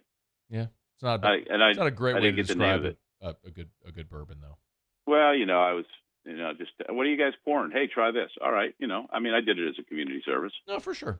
Lee Feinswag's with us. He's on Twitter at Lee Feinswag. Were you out playing water polo with a bunch of old men in pools and Speedos? I was. We played in what's called the Bay Area Senior Games in Moraga, California, which is about 15 miles east of Oakland, and an unbelievable, beautiful place. A high school with 4 outdoor pools, including 50 meters. It's just crazy, the facilities that some of the places out there have. That is and wild. I'm happy to tell you that my Blue Thunder team went 4-0 and brought home a really cheap gold medal. It was cheesy, but we're happy. We'll take it. I'm hopeful that you don't have any more stories about any of your teammates or anyone in the competition. I Dying. No, I mean, wait, I tell you, Saturday, we played twice Saturday and twice Sunday, and Saturday my recovery time was tough. I'll tell you, heart rate up just would not come down. And Sunday was great. Feel great. Muse, were you not running the show when that happened? No, I was. And then whenever he started going into a story right there, I was like, oh Lord, it happened Somebody again. else, But, but it didn't. That's not a joke. Lee told a story about a man who actually, an old man who died in the pool during one of these water polo events. I can't believe we keep doing it. At our World Masters in Gwangju, South Korea in 2019. It's not a funny thing. But I mean, a lot of people die every day under all sorts of circumstances, and I'm sure there are a lot of older adults probably who die playing sports or exercising or, really stressing themselves. It probably happens. I mean, you read about it with young people. So it's, it just happened that it came up when we were talking about it, and you bring it up all the time. I don't bring it up all the time. When was the last time I brought it up? I don't know, probably the last time I talked about it. All right, so just to make sure that you get the ding. Okay. So for all of you fans and know it, Louisiana on Thursday becomes the volleyball capital of the world, and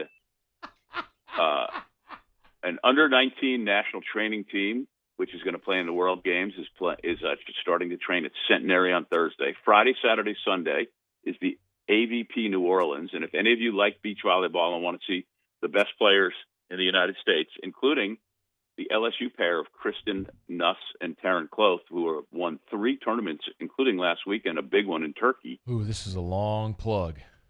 It is. AVP New Orleans at Coconut Beach. And then starting Monday, Volleyball Nations League, which is the biggest international women's pro tournament of the year, is in, of all places, Bossier City. And when I said Volleyball Nations League, I didn't get the ding. Nothing screams big time like Bossier. You missed the ding, Muse. I know, 2 dings. He said volleyball. 2 dings. Yes, volleyball. Yeah. There's but your so I'll actually be at a match next Tuesday. So I won't. I know you're gonna have to. So the beer this week takes on even more importance. Next Tuesday, I will be in Destin. I will not be here either. So nice. That works out really well for you and I. Jimbo versus Saban, who you got? They're both telling the truth, aren't they? No. You don't think? Jimbo is. Well, maybe this. I take Jimbo. If you put it, by the way, you talk about like if the two of them had a fight, I take Jimbo. No, I'm talking about in this little tit for tat thing they got going on right now. I guess Jimbo is arguing. His argument is just semantics. So I guess he's not telling a lie. The old phrase, people in glass houses shouldn't throw stones. Yes. And that's one of the reasons why there's always been honor among thieves, and they just never talk about these things. And apparently, it's something I said last Thursday. Apparently, there was no honor among thieves any longer with these two. The honor was long gone. So are you getting a vacation next week? Yes. I leave on Friday. I'll be on Friday to Friday. Yes. Good. My buddy Richard Tilley from HUDCO said, "What's wrong with Bossier, a-hole?"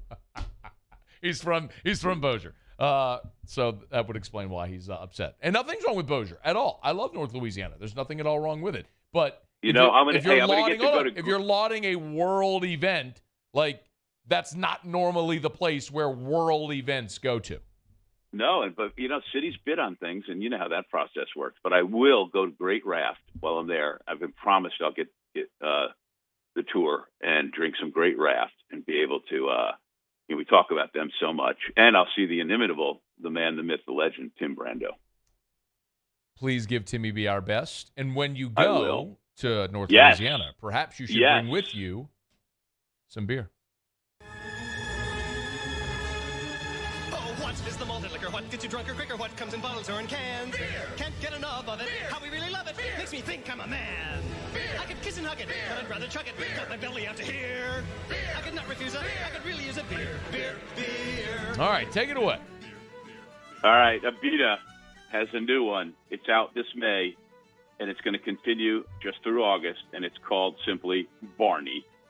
And as they say in the notes, the Barney is composed of 2 Abita favorites, Purple Haze and Andy Gator, a bold fusion of raspberry lager and Helles Doppelbock, producing a unique blend ideal for the summer. And it's nice.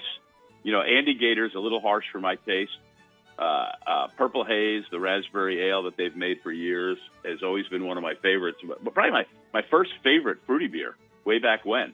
And the Purple Haze takes a little bit of that Andy Gator edge off. Matt, it's 6.1%.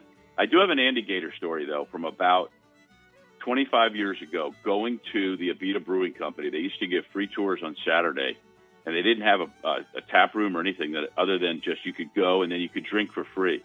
And they had Andy Gator, and they weren't distributing it then. You could just drink it on site. It was something like 14% alcohol. It was like drinking beer jet fuel. And, but, with Andy Gator, and I think that you've had this with me, where you poured an Andy Gator and their strawberry lager together, and then they also actually bottle that. I'm not a big fan of that, but the Purple Haze and the Andy Gator, you'll thank me. The Abita Barney, of course, with homage to the purple dinosaur. He is Lee Feinswag. We will not be here next Tuesday, but we'll resume our shenanigans in 2 weeks. And just because we won't be here next week, enjoy from afar, Matt, the volleyball. Get out of here. That's Lee Feinswag. Those guys are just asleep at the board. See you, Matt. Have a good time. See you. This is After Further Review. We'll continue next. It's AFR. AFR. Brought to you by Pluckers Nicholson. Bluebonnet dine-in, carry-out, or delivery. Uber Eats, DoorDash. It's Pluckers, where, of course, if you don't like our wings, we'll give you the bird. 26 flavors of award-winning jumbo chicken wings. The SEC baseball tournament ongoing. Just set up shop at Pluckers right now. Where else would you rather be than at Pluckers? The Bluebonnet location has their big wall. It's 13 foot by 8 foot of TV glory. High def, 13 foot by 8 foot. High def glory. You want to watch your favorite sports action, you can do it at Pluckers. Either location, Nicholson or Bluebonnet. Watch the SEC baseball tournament. Remember, Major League Baseball, Michael Papierski, he's up with the Giants. They're playing on the West Coast. You need a place to watch? You can get by Pluckers, either location. Of course, tonight and every Tuesday, 8:30 sports trivia with our friend Hunt Palmer, a.k.a. Hoont Palmerio. Test your sports knowledge, win Pluckers gift cards. It's at Pluckers. Nicholson, Bluebonnet, dine-in, carry-out, or delivery. Pluckers, you know, like our wings. We'll give you the bird. This is a house call. This is a follow-up appointment. This is a diabetes checkup. This isn't just more convenient care, it's more advanced care. This is innovating healthcare at Louisiana's #1 hospital, Auctioner. I've been doing business with Luba for 25 years. They're dependable, trustworthy. It's just the attention to detail with our clients. Our folks have years and years of experience. They're highly trained professionals, but many companies have that asset. What I'd like to think makes Luba a bit different is that we use those talents in a way that truly is dedicated to serving the needs of the folks who depend on us. Follow us on Twitter at 1045ESPN to cast your vote in the Citizens Bank and Trust poll of the day. Vote daily inside Off the Bench, Hunt and Hill, The Early Line. And after further review, Citizens Bank and Trust brings you the poll of the day via Twitter at 1045ESPN. Bayou Chrysler Dodge Jeep Ram has $5,000 off the new 2022 Wagoneer. We have Wagoneers in stock with $5,000 off. All new Bayou Ford vehicles come with a 1 million mile powertrain warranty. The crew at Bayou is going to do right by you. Are you a licensed contractor? There's lots of good contractors in Louisiana doing work the right way, but unfortunately, too many unlicensed contractors are working outside the licensing requirements. Working as a contractor in Louisiana requires a license for the company doing the work. The Louisiana State Licensing Board for Contractors wants to help you get licensed to allow you to conduct work legally. It's not difficult to get the license. We can help you. Go to lacontractor.org for more information. Licensed contractors, it's the law. If you're in an accident, a car accident, a slip and fall where you're injured, you need to call an attorney. The defendant insurance company, it's their goal to close the case as quickly as possible and pay out the least amount of money as possible. That's why it's important to call an attorney and call the law office of O.C. Brown. At the law office of O.C. Brown, we're a family-owned firm. We want to be your law firm for a lifetime. Gulf Coast Office Products is a nationally recognized Savin office equipment dealer based right here in Louisiana. Over 100 employees strong, Gulf Coast has the boots on the ground to support all vertical markets from education, engineering, legal, and finance. With the latest in office technology from desktop to production segment units, Gulf Coast and Savin have the perfect fit for you. Call 225-756-2644. That's 756-2644 for Gulf Coast.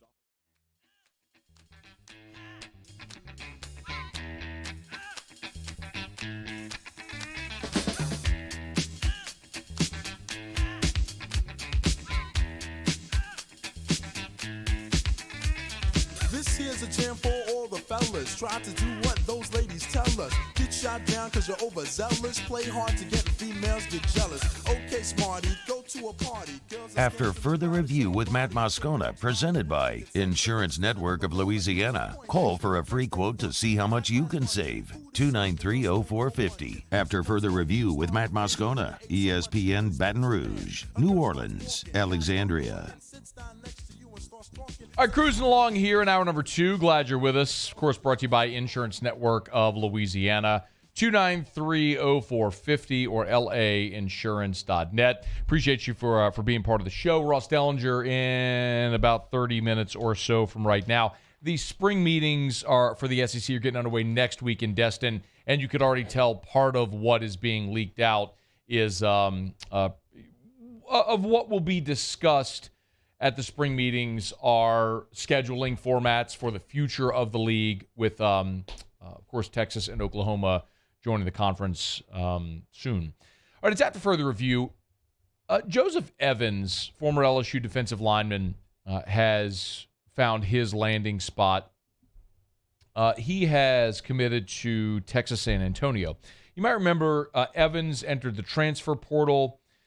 It was it's about a month ago. Joe Evans entered the transfer portal and is only now landed at UTSA. Spent 3 years at LSU, played in 13 games over those 3 seasons. It was up and down. He was a 3-star out of Haynesville, as we know, and it's just been one of those things where he had some issues that brought him away from the team. He had left and come back, and ultimately jumps in the transfer portal, leaves, and lands at UTSA.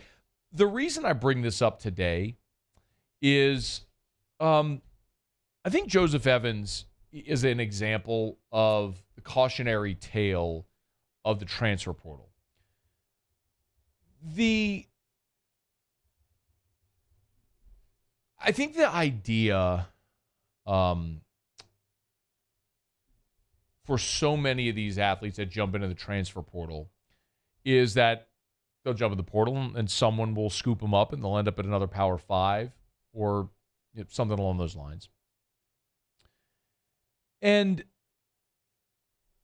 what you see so often now is it just doesn't work that way. Like, Joseph Evans is a guy that was a 3-star, played at LSU. It took him a month to land at UTSA because by and large, there just aren't enough spots for everyone.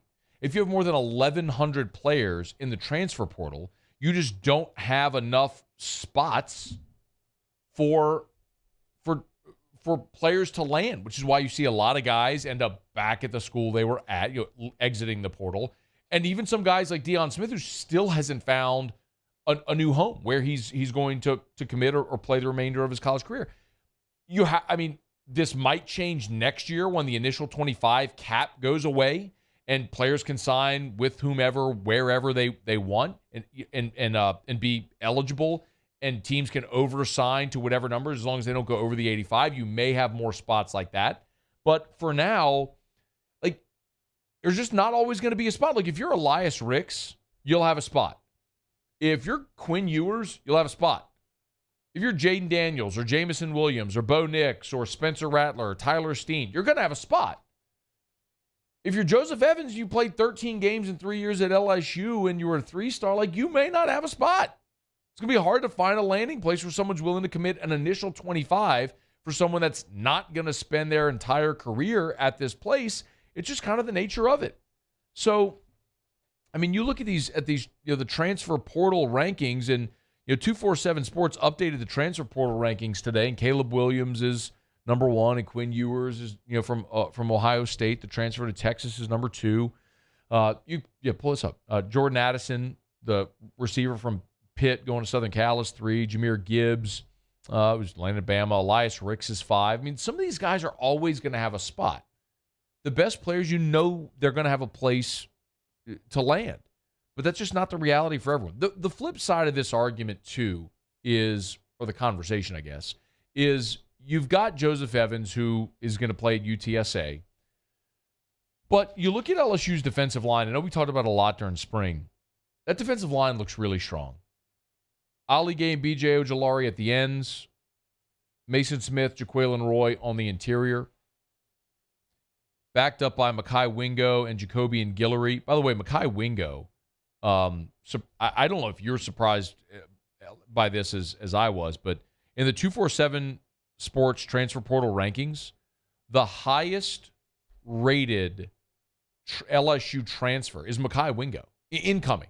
They have Mekhi Wingo as the 16th best transfer in this whole cycle. For comparison, Jaden Daniels is number 95.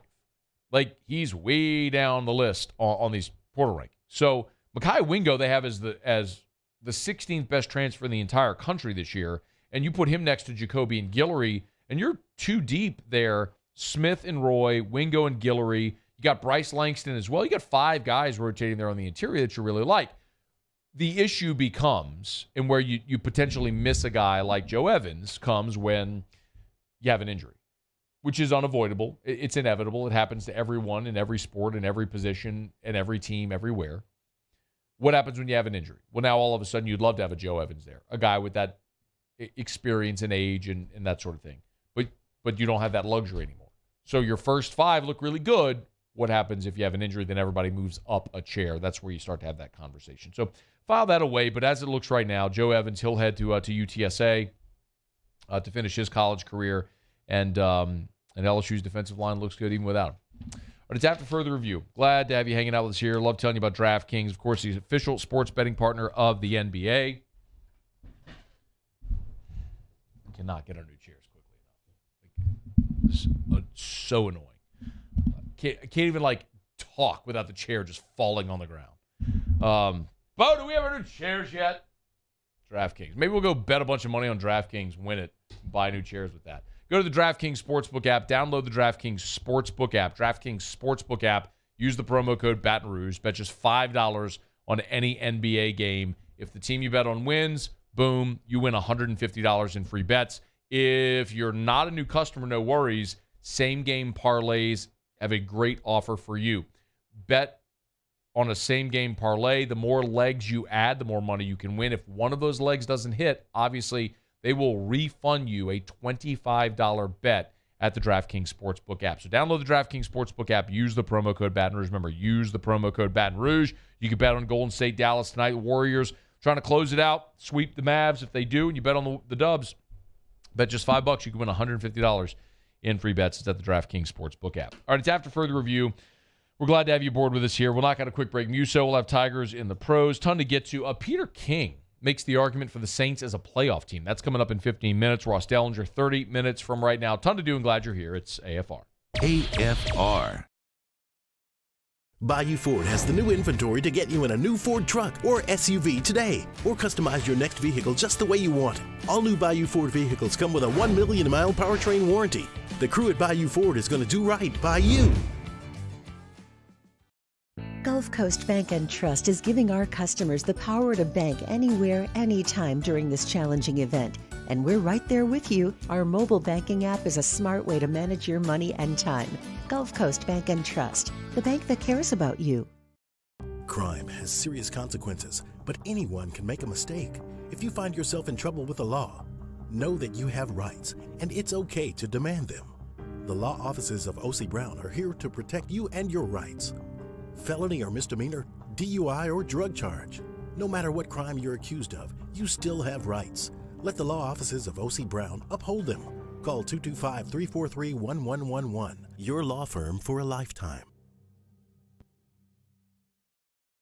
It's no secret. The best oysters in Baton Rouge are at Jolie Pearl Oyster Bar. Enjoy mouth-watering South Louisiana flavor and oysters from all over the country. And don't forget our nightly drink specials.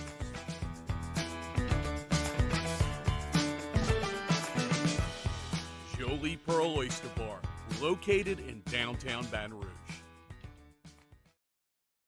Eli's always been into grilling. It took us a while to see it, but the signs were there. What are you doing, Eli? I knew grilling was my thing. I have been talking about it throughout my career. Happy with the results? I am. Got the new grill from barbecueguys.com. It performed great. My advice, as I always told my boys, do more of what you're born to do. Barbecue Guys, for those who were born to grill. You want cheese on your burger, Pops? I'll take a little cheese.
And this year, 2022, it's time to finally treat yourself. Bring your boat to the next level with front-to-back boat service. You want the latest and greatest marine technology? You want to go to the place that has not one, but two NMEA-certified techs.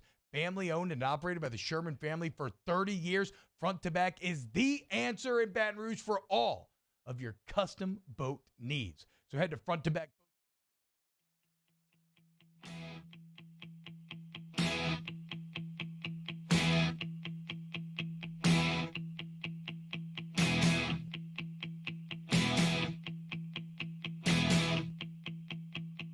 After further review with Matt Moscona, presented by Insurance Network of Louisiana. Call for a free quote to see how much you can save. 293-0450. After further review with Matt Moscona, ESPN Baton Rouge, New Orleans, Alexandria. Hey, it's official now. Today at the SEC tournament, due to weather, it will only be a 3-game schedule today on Tuesday. So if you're not familiar with the format, Tuesday's single elimination, supposed to be 4 games played and then 4 on Wednesday as well. They will only play 3 games today, and that's the hope and the best bet. So 1 game is final, waiting on game 2 to get underway there in Hoover. So we've seen them pull off a lot at this tournament before, but the downside is they're expecting bad weather not only today, but then tomorrow and Thursday as well. So they're going to be dodging showers, and trying to get all of this baseball in at one park is just going to be a really tough thing to do. So I don't know what they can do. I mean, certainly they could move the entire tournament to single elimination to reduce the number of games played. They could have 7-inning games. They could do doubleheaders. They could play multiple games on Sunday if need be, instead of just the championship game. So they'll have some decisions to make there in Hoover, but weather continues to be an issue. All right, it's after further review. Muso, Tigers in the pros. Tigers in the pros. They still bleed purple and gold. They're just really rich now. Presented by Lee Michaels Fine Jewelry. Lee Michaels Fine Jewelry, where Baton Rouge gets engaged. Running back Darrell Williams has a new home, according to NFL insider Jordan Schultz. Darrell Williams is set to sign with the Arizona Cardinals. No. No. The Arizona Cardinals. Joins a fairly crowded backfield. James Conner, the veteran, of course. Eno Benjamin, Jonathan Ward, Jalen Samuels, draft pick Keontae Ingram, and 2 undrafted free agent rookies as well. Williams over 1,000 yards from scrimmage last season with the Chiefs. 8 touchdowns, 0 fumbles on the year. Apparently, Pat Mahomes vouched. Patrick. Oh, yeah, that's right. That's right. His mom gets upset. Patrick Mahomes vouched heavily for Williams to Cliff Kingsbury, of course, his former coach at Texas Tech. Mama calls him Patrick. I'm going to call him Patrick. Simona. And if Patrick Mahomes vouched for him, then why isn't he back in Kansas City? Look, man, I'm just reading the report. That's a valid question. You should totally sign him. No, you know. Why didn't you sign him? It's not important. You should totally sign him, though. Really good. Vouch for him. Yeah. That reminded me of as soon as you were just, no. Simone Augustus will have her jersey retired by the Minnesota Lynx on Sunday, May 29th, in a game against the Los Angeles Sparks. Of course, Simone Augustus is an assistant on the Los Angeles Sparks. Yes. So they will return. They will visit the Target Center, and Simone will have her jersey retired. First overall pick in 2006 of the Lynx, won 4 NBA championships, leads the franchise in total points, field goals made, games played, and games started. Of course. Money Moan, man, Money Moan. Alex Lang, another solid outing out of the bullpen for the Detroit Tigers. Of course. Yeah, naturally. 1 inning, gave up 1 hit. It was shut out. Did not walk anybody, struck out 2. 12 pitches, 9 strikes for Alex Lang. The Tigers fell 5-4 to the Minnesota Twins. Of course. Alex Bregman got the scoring started for the Houston Astros. Last night it was their lone run, solo shot for Bregman, opposite field job. 1 for 4 on the day. Bregman hitting .229 on the season. The home run was his 6th of the year. Of course. Taylor, I did not give you this, but momentarily, DJ LeMahieu scratched from the lineup tonight for the Yankees with wrist discomfort. Last night, Michael Papierski got a couple pinch hit at bats for the San Francisco Giants. He is still in search of the first base hit. 0 for 2 last night, 1 strikeout for Pap. He did make contact, though. Hey, we like that. Just the 1 strikeout. He's 0 for 5 with 4 Ks. But last night in the 9th, he grounded out the shortstop. That's the but first they were down 13-3. They also, that was the final score, as a matter of fact. Well, he was the last out of the game. Oh, we don't love that. And then finally tonight in Major League Baseball, Kevin Gausman will toe the rubber for the Blue Jays as they face the St. Louis Cardinals.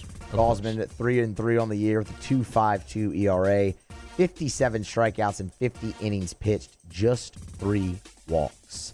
And that's Tigers in the Pros. Presented by...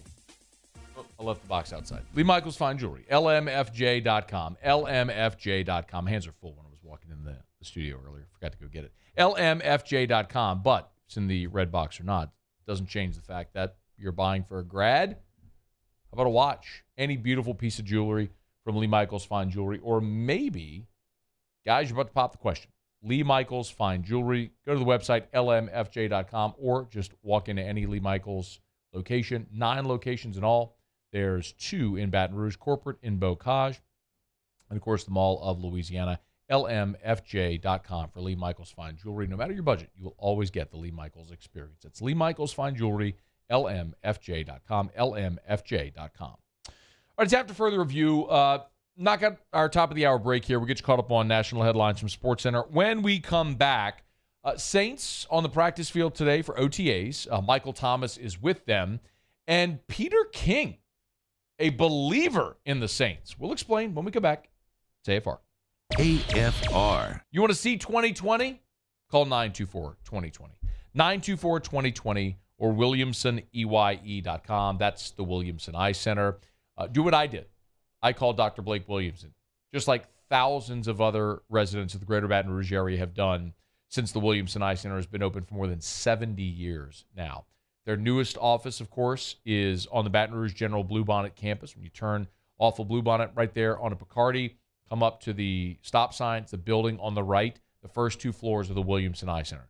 State-of-the-art dry eye center. Of course, they've got your optical shop as well. If you do wear glasses, you want to buy your new glasses or even sunglasses, they've got you covered there at the Williamson Eye Center. But really, their state-of-the-art surgery center, that's the game changer.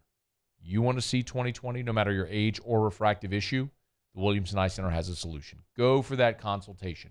924-2020, 924-2020, or check them out online at williamsoneye.com. Bayou Chrysler Dodge Jeep Ram has $5,000 off the new 2022 Wagoneer. We have Wagoneers in stock with $5,000 off.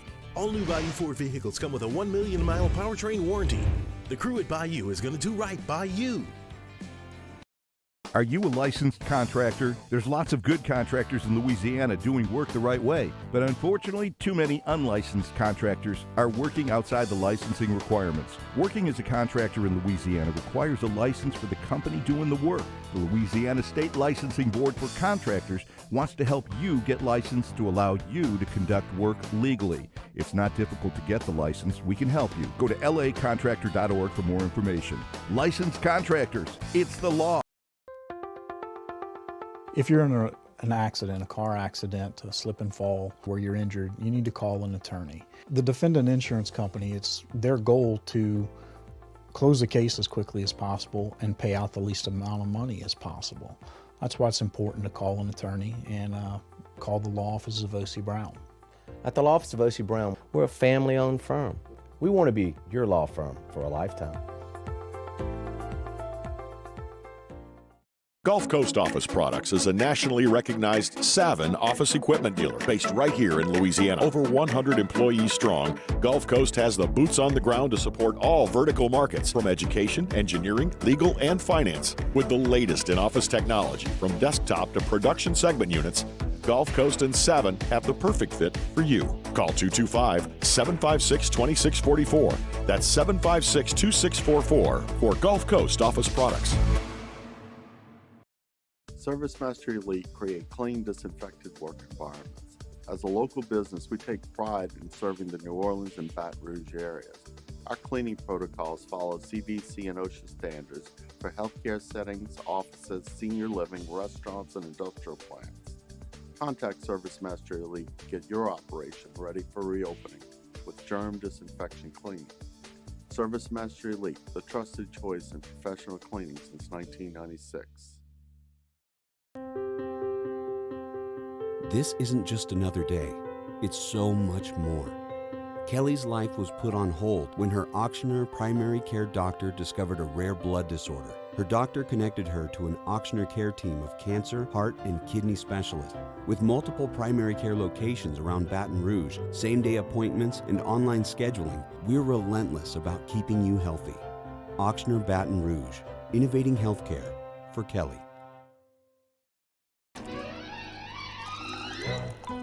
Le posso offrire un caffè? Andiamo insieme da me, non c'è. Call Mr. Electric today for electrical repairs, upgrades, and installations.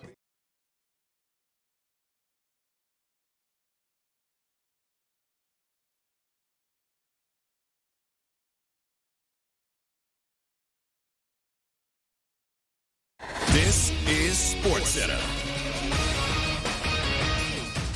I'm Christine Lisi. The Warriors have the brooms out. They seek to sweep the Mavericks in Game 4 of the NBA's Western Conference Finals tonight. In addition to Steph Curry, Klay Thompson, and Draymond Green, Golden State is on the verge of a sixth NBA Finals appearance in the last 8 years because of its role players. Notes ESPN NBA analyst J.J. Redick. Kevon Looney has been outstanding. Andrew Wiggins, Jordan Poole, of course. You go down the list. Gary Payton, the second before he got hurt, in his role was a star. And as good as those big three are, you still need role players to be great at what they do, and the Warriors have that in abundance right now. Golden State forward Otto Porter Jr. is out tonight with foot soreness. Coverage of Game 4, 8:30 Eastern, ESPN Radio. A second-round Stanley Cup playoff doubleheader on the way tonight with a pair of Game 4s. Rangers welcome the Hurricanes, 7 Eastern, ESPN TV. Canes up 2-1, as are the Oilers, who host the Flames at 9:30 Eastern. NFL owners talking about the future of the Pro Bowl at this week's league meetings. Among the alternatives being discussed, the elimination of the traditional tackle game. ESPN Radio is presented by Progressive Insurance. And now, a no-frills ad brought to you by Progressive Insurance. Here it is. You could save big when you bundle your home and auto with Progressive. That's it. See? Just a good old-fashioned, straightforward ad. See if you could save at 1-800-PROGRESSIVE or Progressive.com. Matt Moscona. I'm very important. After further review. Say it one more time. After further review with Matt Moscona. And here we go. ESPN Baton Rouge, New Orleans, Alexandria. Live from the Mercedes-Benz of Baton Rouge studios. That's right.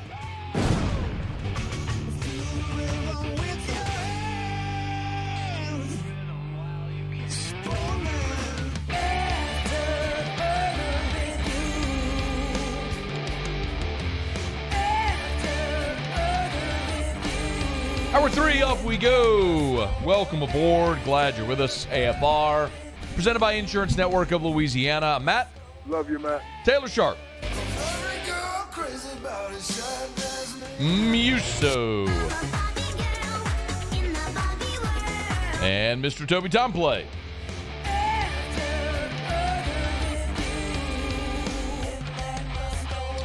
All right, we're here. Glad you are as well. 5 o'clock. Quitting time. Glad you're driving home with us. A lot of you have asked about Paul. Paul's been out sick since late last week, so I think we're expecting him back tomorrow. So for those that have asked and wondered, no, Paul didn't quit, didn't leave or anything like that, but he's just been out under the weather for a bit. So I do believe he'll be back tomorrow, though. So appreciate Taylor and Danny for pinch hitting there, pulling double duty while Paulie's been on the mend. All right, Delhi's coming up in about 15 minutes from right now. SEC spring meetings are next week in Destin. Incidentally, I'll be in Destin next week. Not at the spring meetings. I'll not be working, but I'll be on vacation. But SEC spring meetings are in Destin next week, and one of the big conversations that's going to be had is about the future of SEC scheduling with Texas and Oklahoma set to come in the league. So we'll talk about that with Ross, who had a nice piece up at SI.com today about that. As OTAs get underway for the Saints today, and really around the NFL for a lot of teams, it's interesting as the sort of collective national media and people that cover the NFL and write about the NFL are using that as a launching point to sort of recalibrate the league and expectations and perception and things like that. And Peter King, who does Football Morning in America over at NBC Sports and Pro Football Talk, has his updated, you can call them power rankings if you want, just ranking all the teams in the NFL, 1 to 32. And I'm not going to bury the lead here. Peter King has the Saints as a playoff team. In his Football Morning in America, Peter King has the New Orleans Saints as the 11th best team in the NFL. I'll read what he has written here. He says, strange that I like the Saints to be perhaps a win better in 2022 than 21, even though the brain of Sean Payton will be in a Fox studio on Sundays instead of finalizing a game plan for Jameis Winston. He writes, I remember Winston pledging allegiance to Payton last offseason, being so excited to play for him. Now he's going to have to channel that affection into offensive coordinator Pete Carmichael, who will be the play designer and caller for the first time in his Saints coaching career. That's not exactly true. Both, maybe, but he has called plays before. He writes, they'll miss Payton more than people think. One wise NFL person told me last week. I tend to agree, but there is an offensive salve. How many teams can line up in a 3-receiver set with the potential explosiveness of Michael Thomas, Jarvis Landry, Chris Olave? Not many. Winston will have a playoff receiving core to lean on every week. And that was Peter King in his Football Morning in America, ranking the Saints as the 11th best team in the NFL in his most recent rankings. I will run through the rest of the rankings here in just a quick second, but there's one thing that I think is a very obvious omission, and that's Peter King didn't mention a word about the Saints defense. Now, I get it. Like, he doesn't have 5,000 words to write on every team, but if you think the Saints are going to be better in 2022 than they were in 2021, and by the way, Peter King noted that he thinks the Saints will be a game better this year than they were last year. That would put them at 10-7, which when Terrio and I sat here a couple weeks ago and did our game-by-game projections, when the schedule came out, I picked the Saints 10-7. Now, the caveat is I do reserve the right to change my mind for the better or worse, depending on how things go up until the open of the season. But with what we know about the roster right now and how the schedule plays out, I do like them to be a game better than they were a year ago and to be 10-7 and to be a playoff team. But I will say, when you look at Peter King's rankings, he's got Buffalo as the best team in the NFL. Pull this up, Taylor. We'll follow along. He's got Buffalo as the best team in the NFL, number one. The number 2 team that he has in the NFL after Buffalo are the Chargers. Interestingly, because the Chargers went 9-8 a season ago and missed the playoffs. But he has the Chargers after missing the playoffs as the number 2 team in the NFL. After the Chargers, he's got Kansas City, which lost in the AFC Championship game, and that's just been their birthright, really, for the last half decade, is being in the AFC Championship. The Rams, who won the Super Bowl, he has as 4. Keep in mind that's the number 1 team he's got out of the NFC. So he's got the Rams at 4, Green Bay at 5, so that would be the second best team in the NFC. Tampa at 6, so they would be third in the NFC.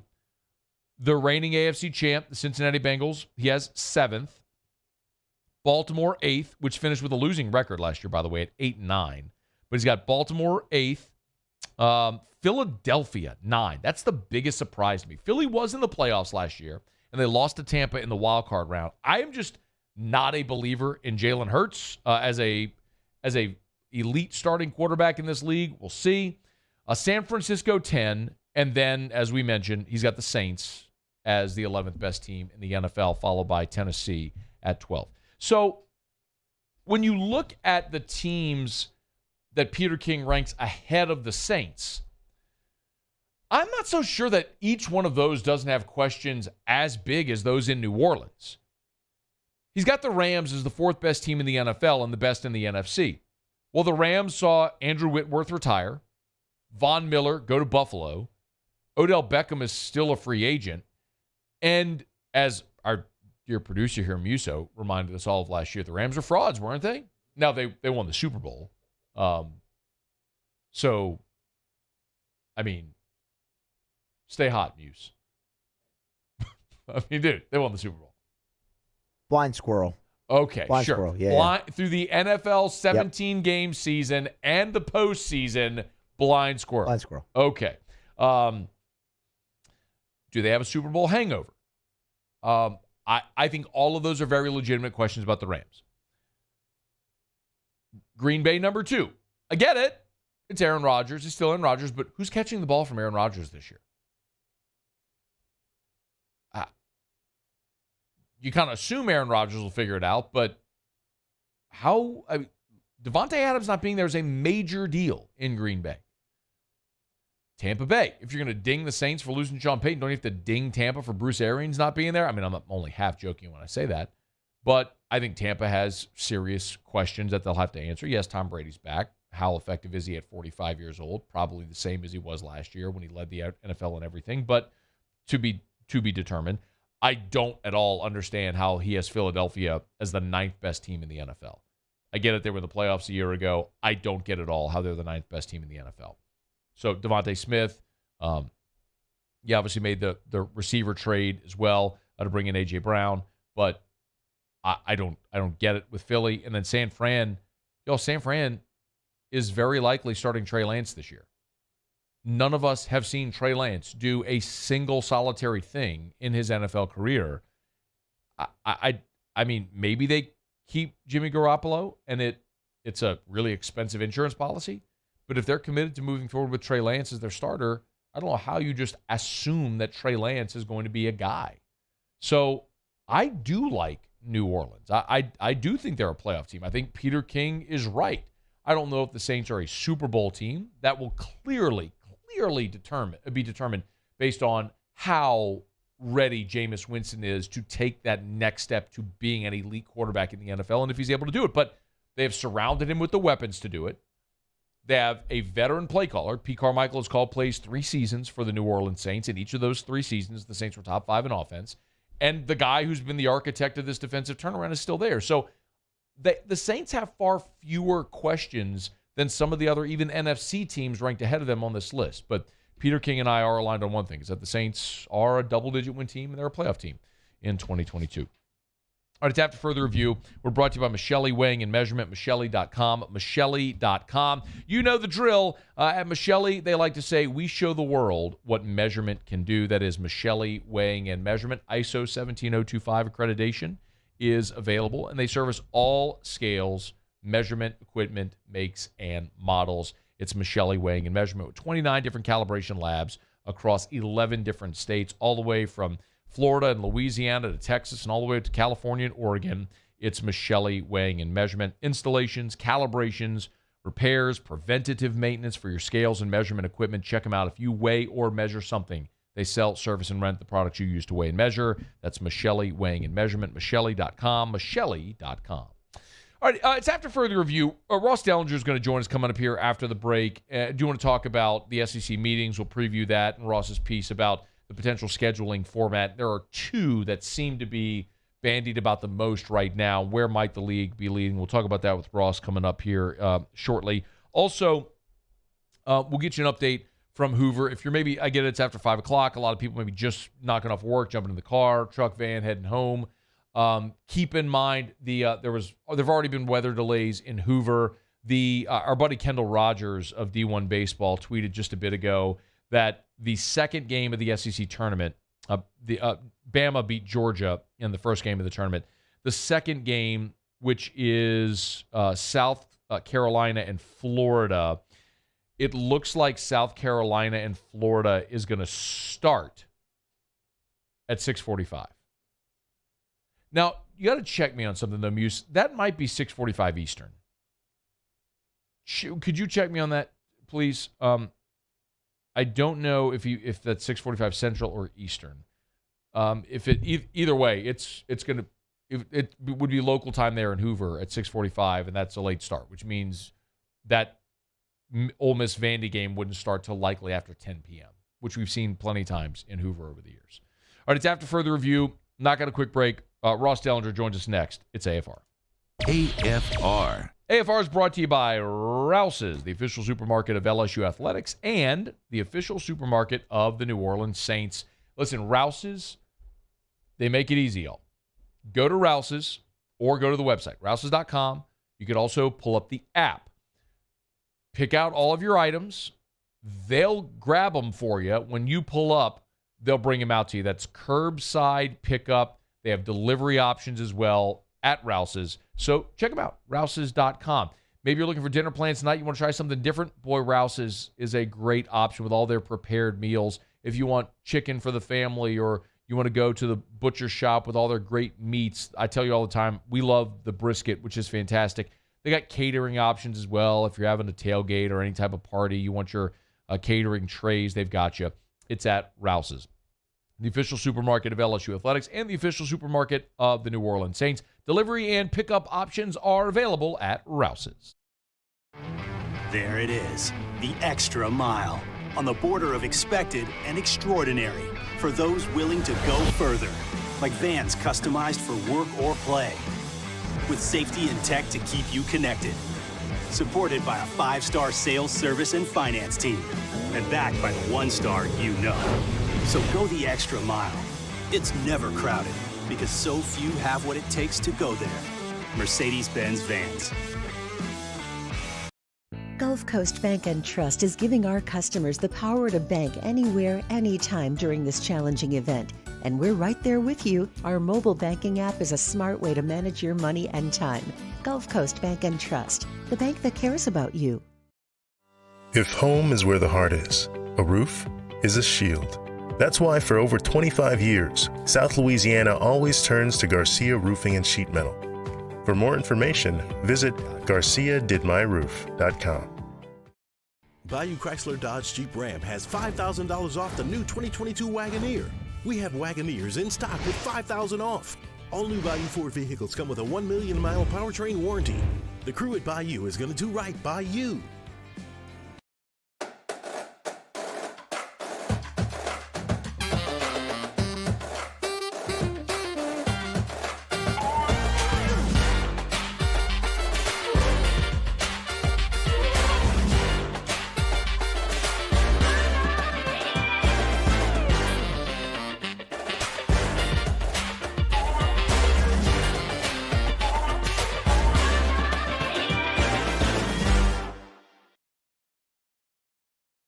It's no secret. The best oysters in Baton Rouge are at Jolie Pearl Oyster Bar. Enjoy mouth-watering South Louisiana flavor and oysters from all over the country. And don't forget our nightly drink specials.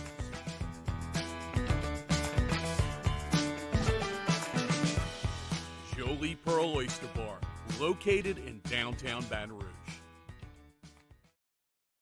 Eli's always been into grilling. It took us a while to see it, but the signs were there. What are you doing, Eli? I knew grilling was my thing. I have been talking about it throughout my career. Happy with the results? I am. Got the new grill from barbecueguys.com. It performed great. My advice, as I always told my boys, do more of what you're born to do. Barbecue Guys, for those who were born to grill. You want cheese on your burger, Pops? I'll take a little cheese. Le posso offrire un caffè? Andiamo insieme da me, non c'è.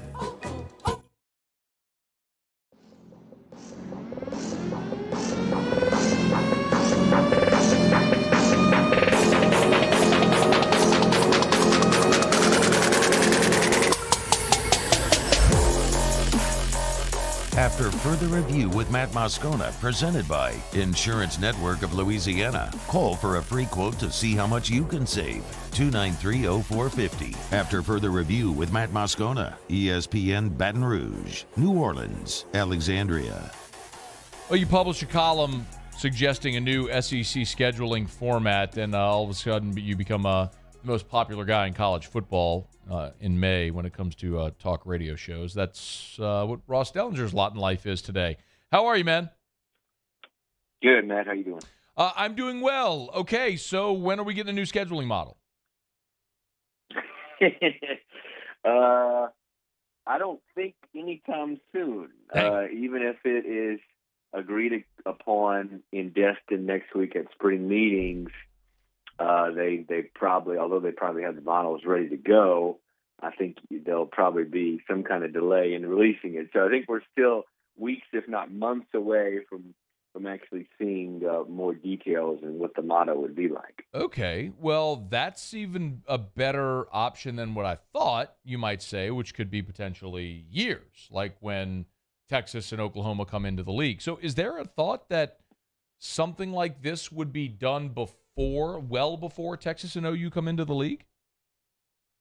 Well, yeah, they've got to have a model for them to come in, in 2025. And as I mentioned in that column, you never know, they could come early. I mean, maybe they come. I don't think they're going to come next year, but maybe they come a year early in 2024. It's possible. Big 12 commissioner is going to be new, right? It's not going to be Bob Bowlesby anymore. Bob Bowlesby's been fairly public that he is not going to allow any wiggle room for them to get out, but he's going to be gone within a couple months. And so you never know. And there's going to be a new TV deal with the Big 12, and maybe it's part of a new TV deal. So they could come a year early. So the plain and simple is they need to have something. I think they need to have a model picked of probably by the end of the calendar year, if not by the end of the summer, I think is the thinking.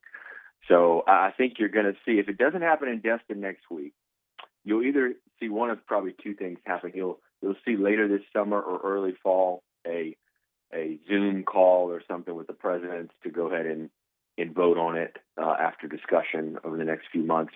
Or you'll see the ADs do their thing at their next meeting. They all get together in North Carolina, I believe, in August. So I think you're going to see something probably by the time football season comes around, because you've got to have a model, Matt, especially if you go to 9 games, because teams have games, non-conference games, scheduled out, some of them 8 to 10 years out, so for whatever silly reason. So I think you've got to make those changes. You need to know how many conference games you'll have to make those changes. And obviously, when Texas and OU do get in the league, you got to know, beforehand, at least a year and a half to 2 years before they arrive, what the schedule is going to look like, because travel and all those sorts of things.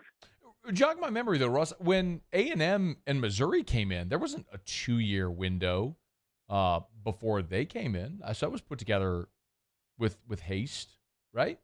I don't remember. Was it? That's a good point. I need to go back to that was all of that happened in the summer of 2011, and then they started playing in 2012. The next year, yeah. So it was maybe like 14 months out. They something like that, 14 or 15 months out. I'm going to go back and look at that. So I'm glad you mentioned that. But I will say, doing your job for you, Deli. What else is what else is new? Huh? What else is new? Yeah, I know. Yeah. Yes, it should pay you a fee. I know.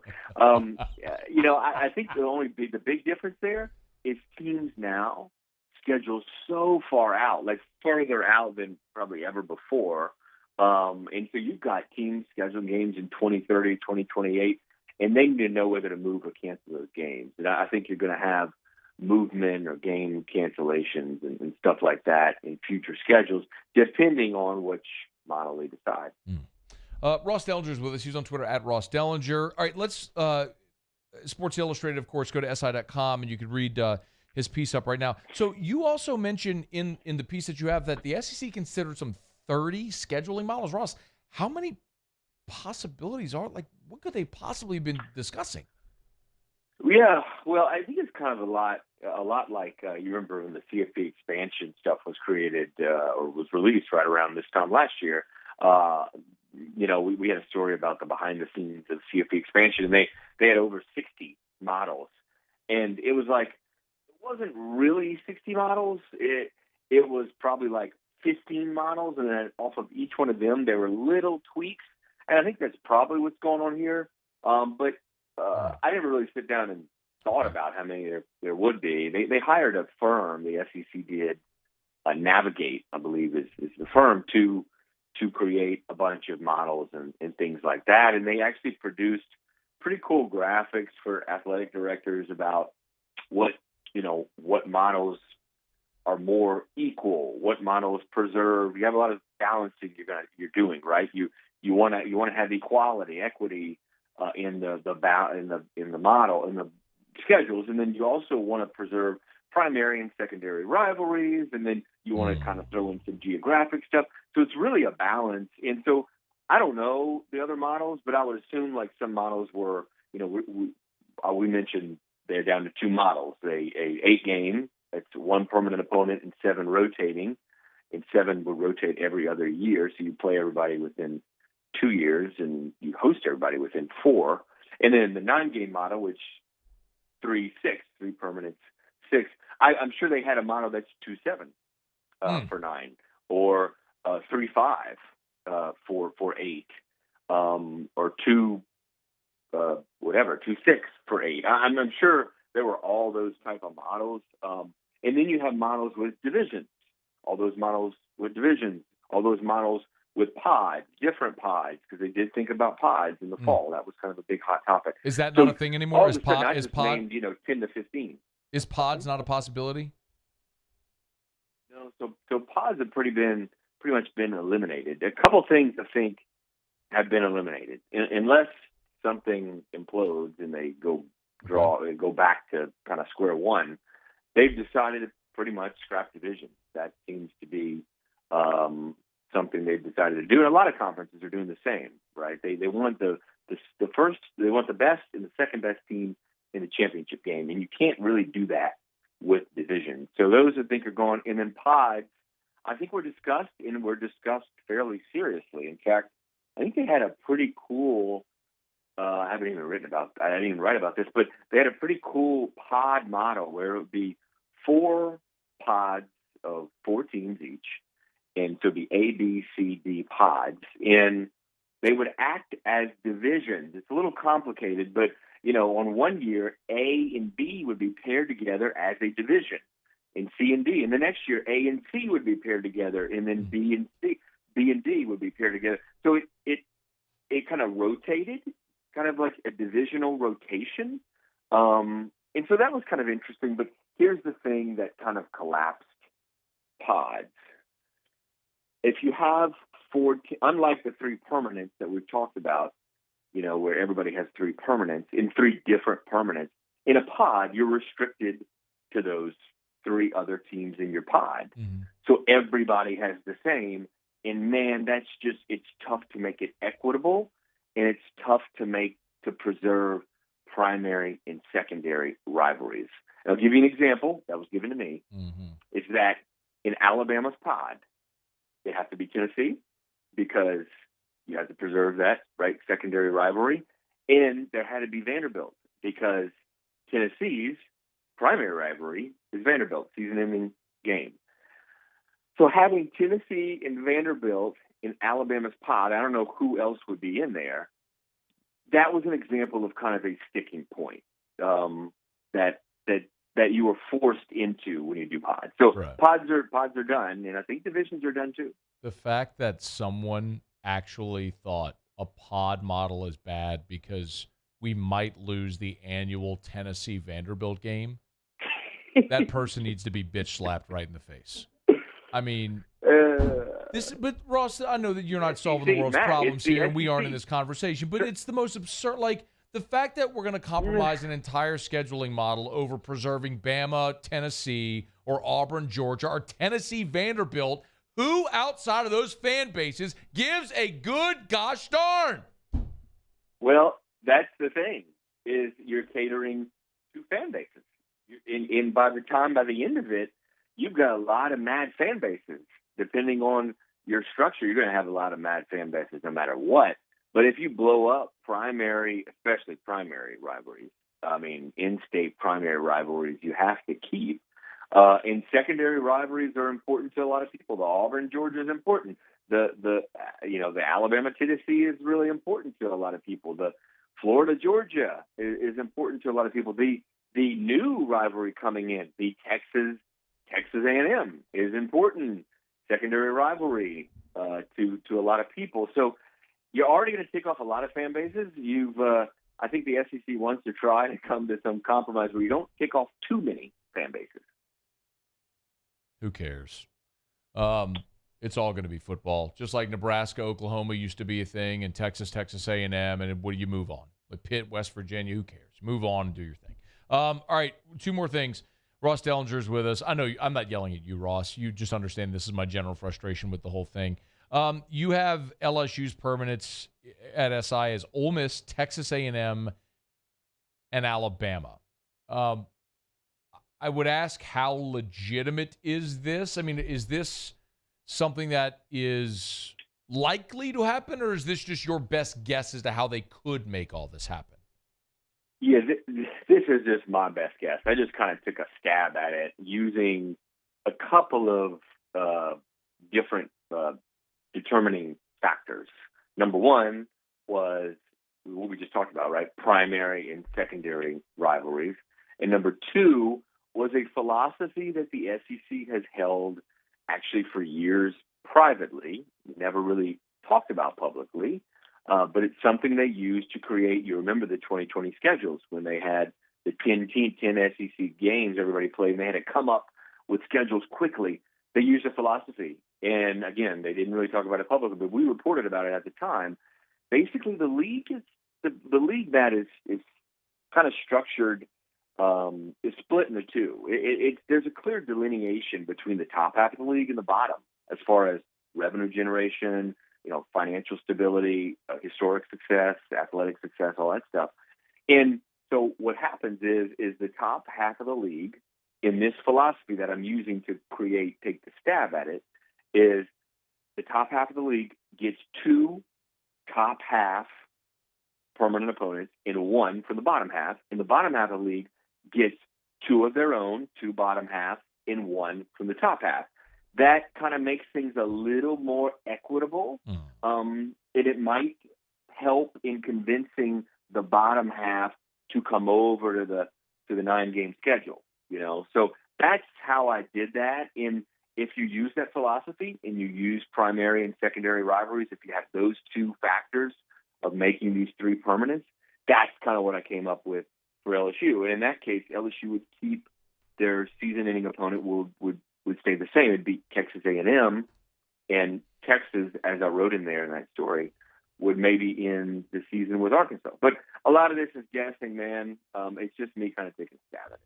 But you also mentioned that A&M would get Texas, so would that then revert to their season-ending opponent? And there's a lot of questions. Look, again, you and I aren't going to Great solve. question, but no, I don't think so. I think right now the thought is that LSU, because LSU doesn't have a good, strong, consistent season-ending opponent. It's changed a lot, as you know, and so if you have Texas paired with Texas A&M, then LSU in Arkansas, I guess, would end the year. But guess what? Arkansas and LSU aren't permanent opponents, so that kind of throws things off. Yeah, I'm good with not playing Arkansas. I don't really care.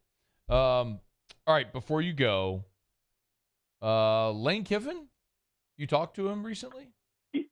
Yeah, I was over in Oxford, actually swung in and thought I would, while I was on your show, I'd plug what's coming tomorrow at SI.com.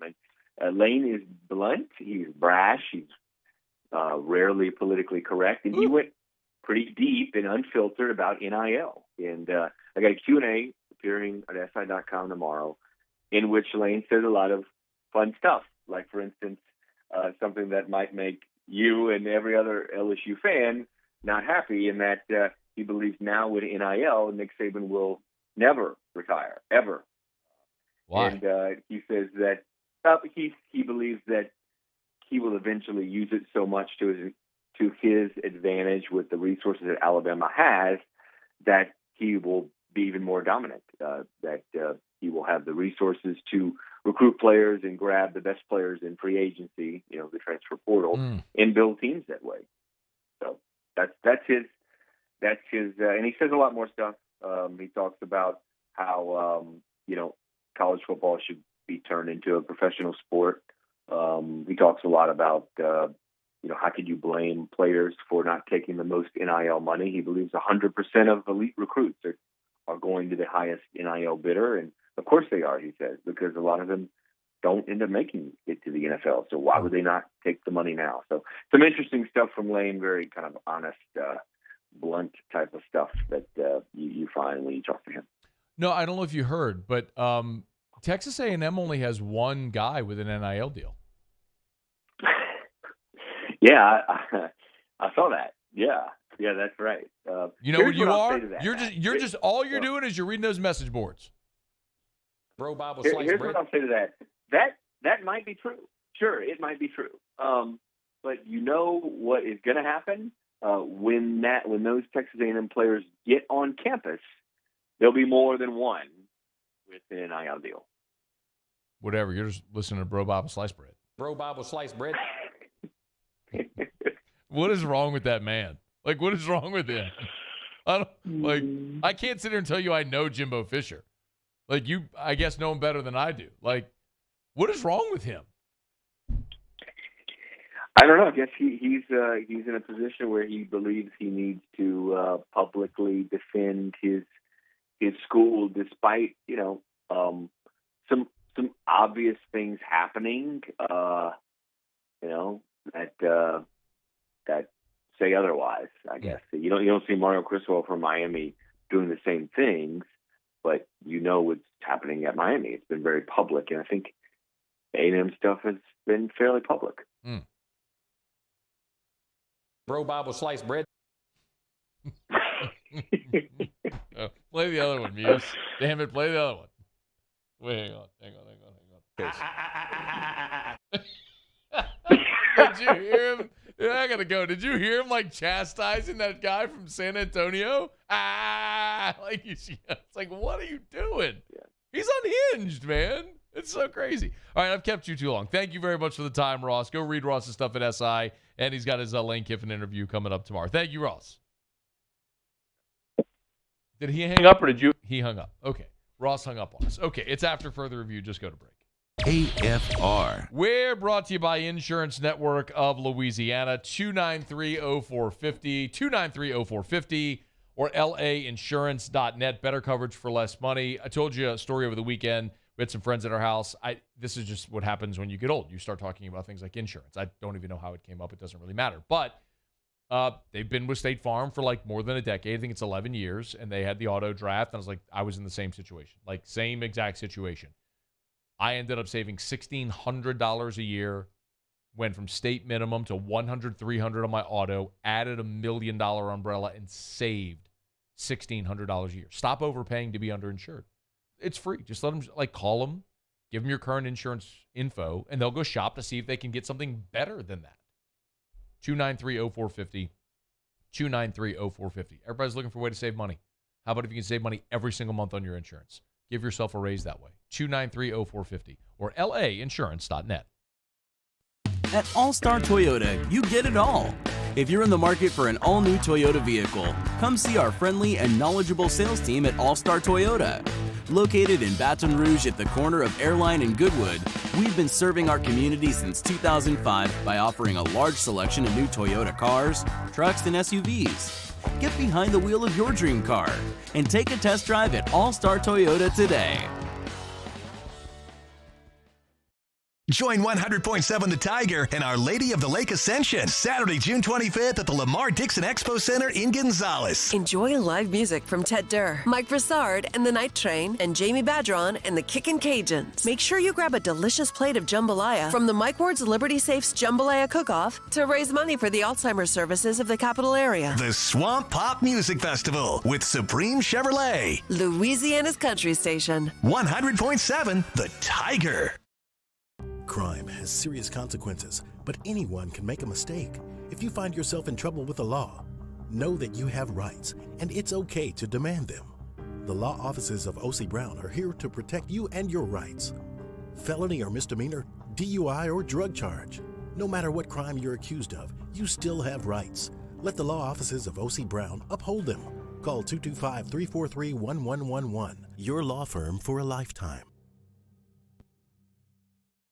And this year, 2022, it's time to finally treat yourself. Bring your boat to the next level with front-to-back boat service. You want the latest and greatest marine technology? You want to go to the place that has not one, but two NMEA-certified techs.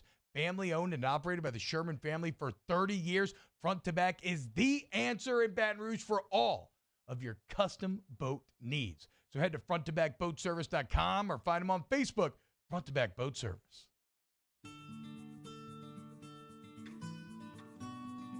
This is a house call. This is a follow-up appointment. This is a diabetes checkup. This isn't just more convenient care, it's more advanced care. This is innovating healthcare at Louisiana's #1 hospital, Auctioner. I've been doing business with Luba for 25 years. They're dependable, trustworthy. It's just the attention to detail with our clients. Our folks have years and years of experience. They're highly trained professionals, but many companies have that asset. What I'd like to think makes Luba a bit different is that we use those talents in a way that truly is dedicated to serving the needs of the folks who depend on us.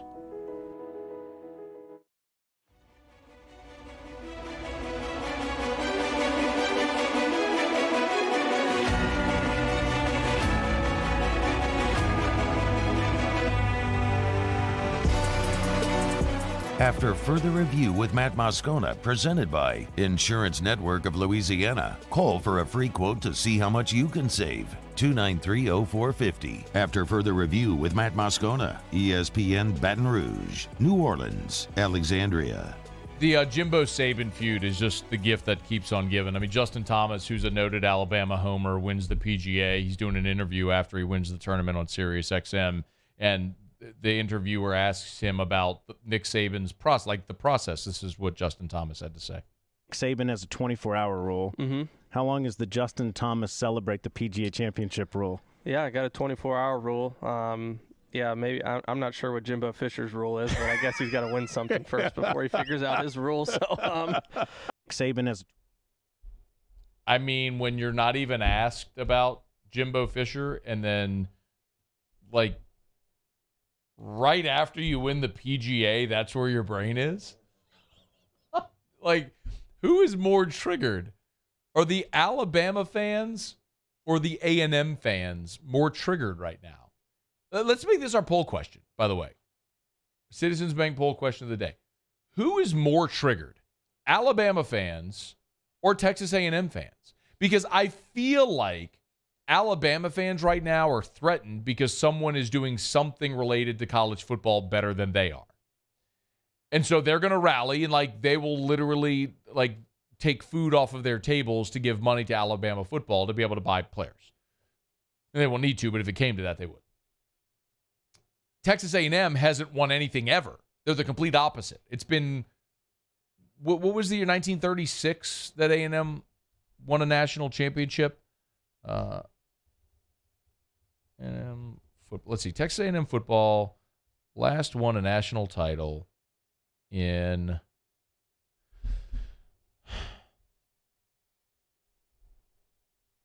1939. Okay. So 85 years, is my math right? 85 years, thereabouts. I'm really bad at math. Been a long time, okay?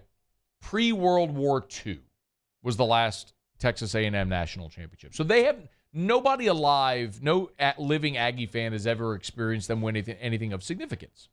So, like, they're pumped about Johnny Manziel winning a Cotton Bowl. Okay. So they're finally, they've got their coach who's won a natty. They've rebuilt their stadium. They've got the best recruiting class ever. All of their oil money just bought this amazing class. And now the greatest college football coach ever is calling them out, and everybody's laughing at him. They're like, damn it, we finally got something, and you're trying to take it from us. Like, both of them are, like, it's amazing. It is a fascinating social experiment watching Texas A&M and Alabama fans bitch at each other. It feels like they're both triggered off the same thing, though, right? They're both threatened. Like, they both feel threatened by the other right now, and it is fascinating because A&M, like you said, they finally have something, and Bama feels threatened, but A&M thinks they're about to win, and Bama fans lost to them last year, and Zach Calzada, and they both feel threatened. Here's the comp. I don't think Bama feels threatened at all. Because do you understand the psychology of Alabama people? I do, but and in the same vein, they get upset if anything remotely goes wrong. It's all over with, right? No. I don't think Bama fans feel threatened. What I think is the better comp. Remember in 2003 when you may not remember this. 2003 LSU wins a national championship, first in 45 years. And the AP crowned USC the champion in 2003. And LSU fans were so angry that you couldn't drive around town without seeing FUSC bumper stickers everywhere. Because the mindset of LSU fans who hadn't, again, this was 20 years ago now, but LSU had not won a national championship in 45 years. It had been a long time, something that I and many fans thought we would never experience in our lifetimes. So many Tiger fans came and went without ever seeing it. We've been blessed since. We've seen LSU win 3. They played for a 4th. The Heisman Trophy, greatest season ever. All that stuff. We've seen it. We have been so fortunate. So it's sometimes hard to put yourself back in the mind frame of what it was like then.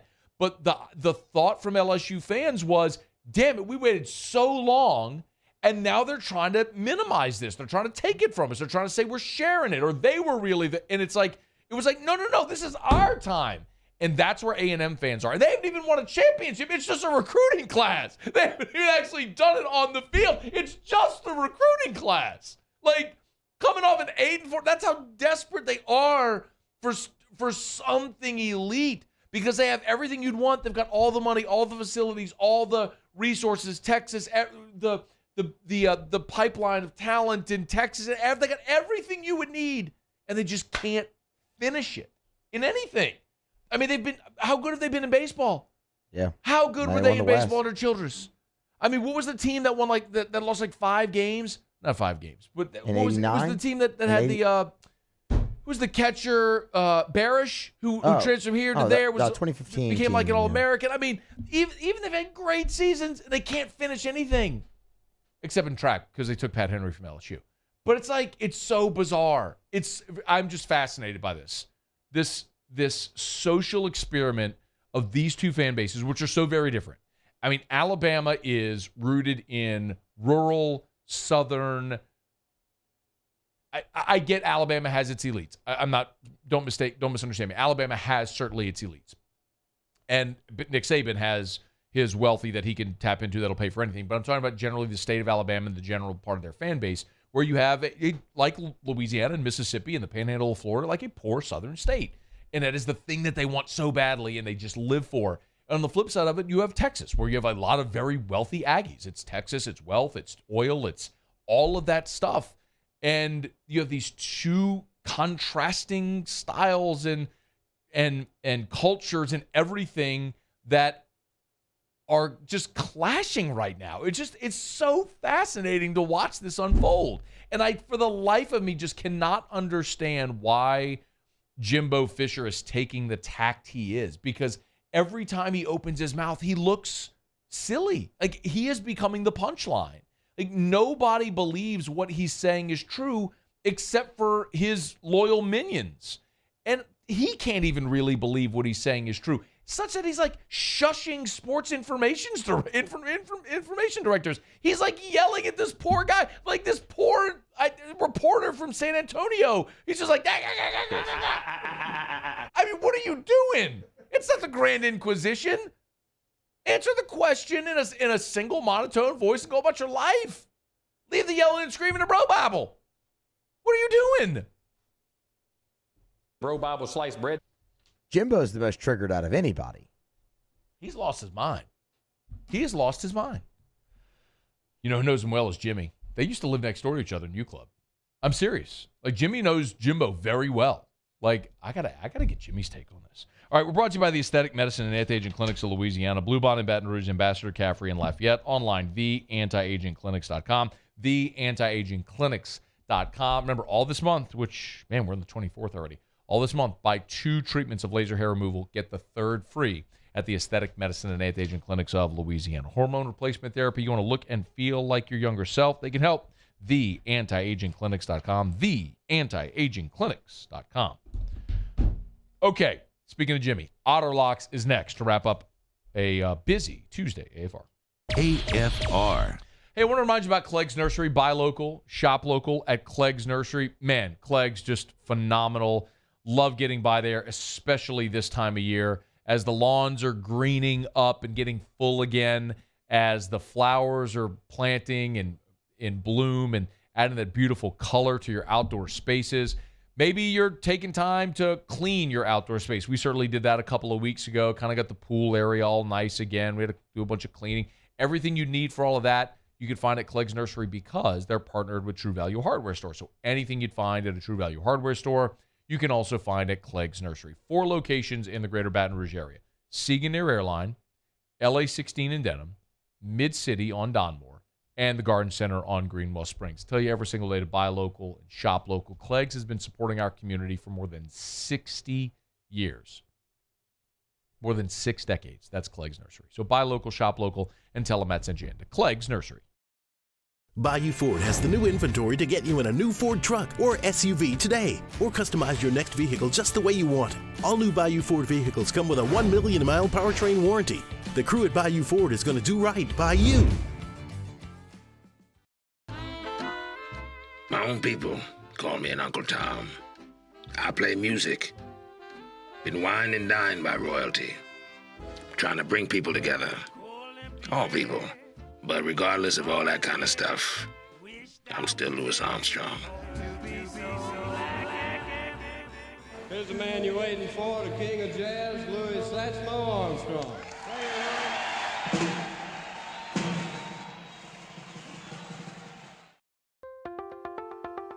If you're in an accident, a car accident, a slip and fall where you're injured, you need to call an attorney. The defendant insurance company, it's their goal to close the case as quickly as possible and pay out the least amount of money as possible.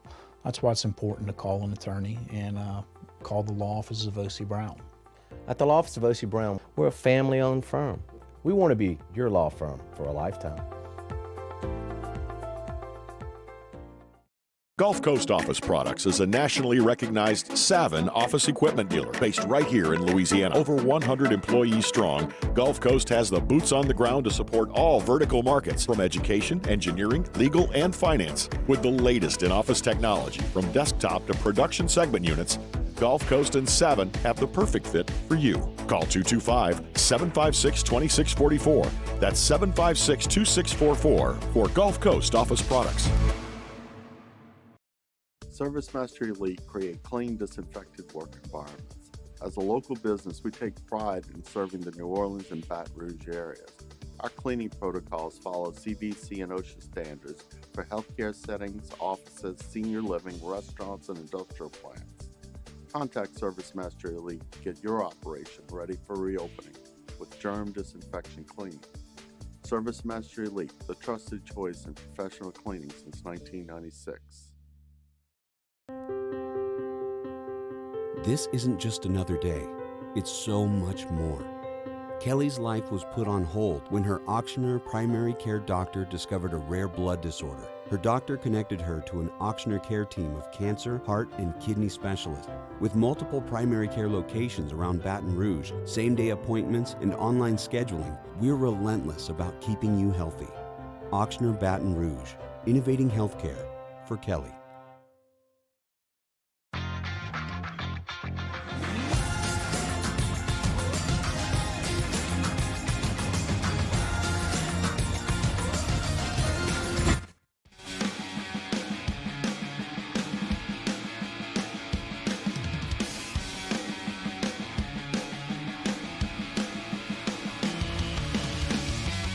After further review with Matt Moscona, presented by Insurance Network of Louisiana. Call for a free quote to see how much you can save. 293-0450. After further review with Matt Moscona, ESPN Baton Rouge, New Orleans, Alexandria. Down the stretch we come, final segment here on a Tuesday edition of AFR, presented by Insurance Network of Louisiana. One thing left to do. Let's find out what we're betting on tonight.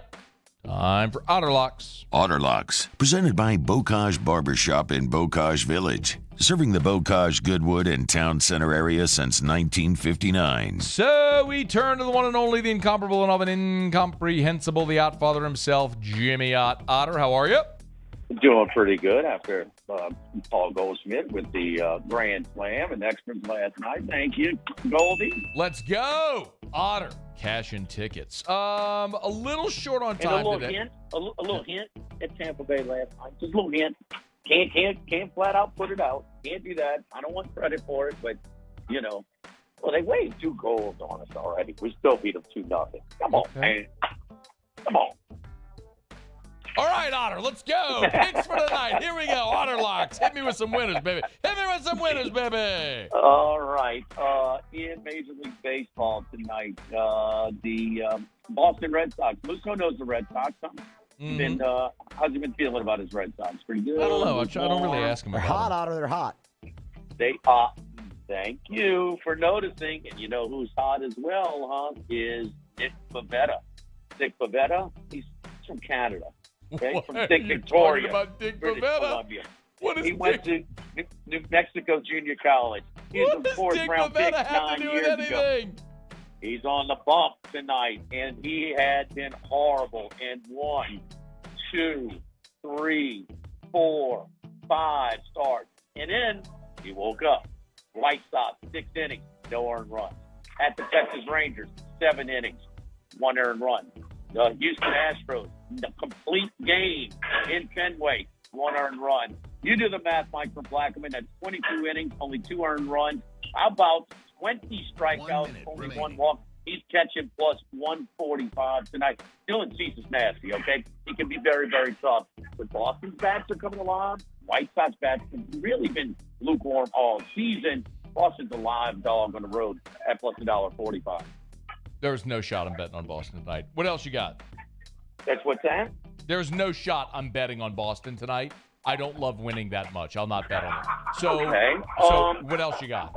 On our podcast today, Aaron Renning, NBA handicapper, we Golden State.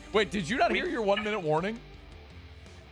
It's not allowed in here. Okay. We're going with Golden State, but small. All right. Golden State small. Golden We State. don't- Where? we don't I look got for 10 seconds. Where are you?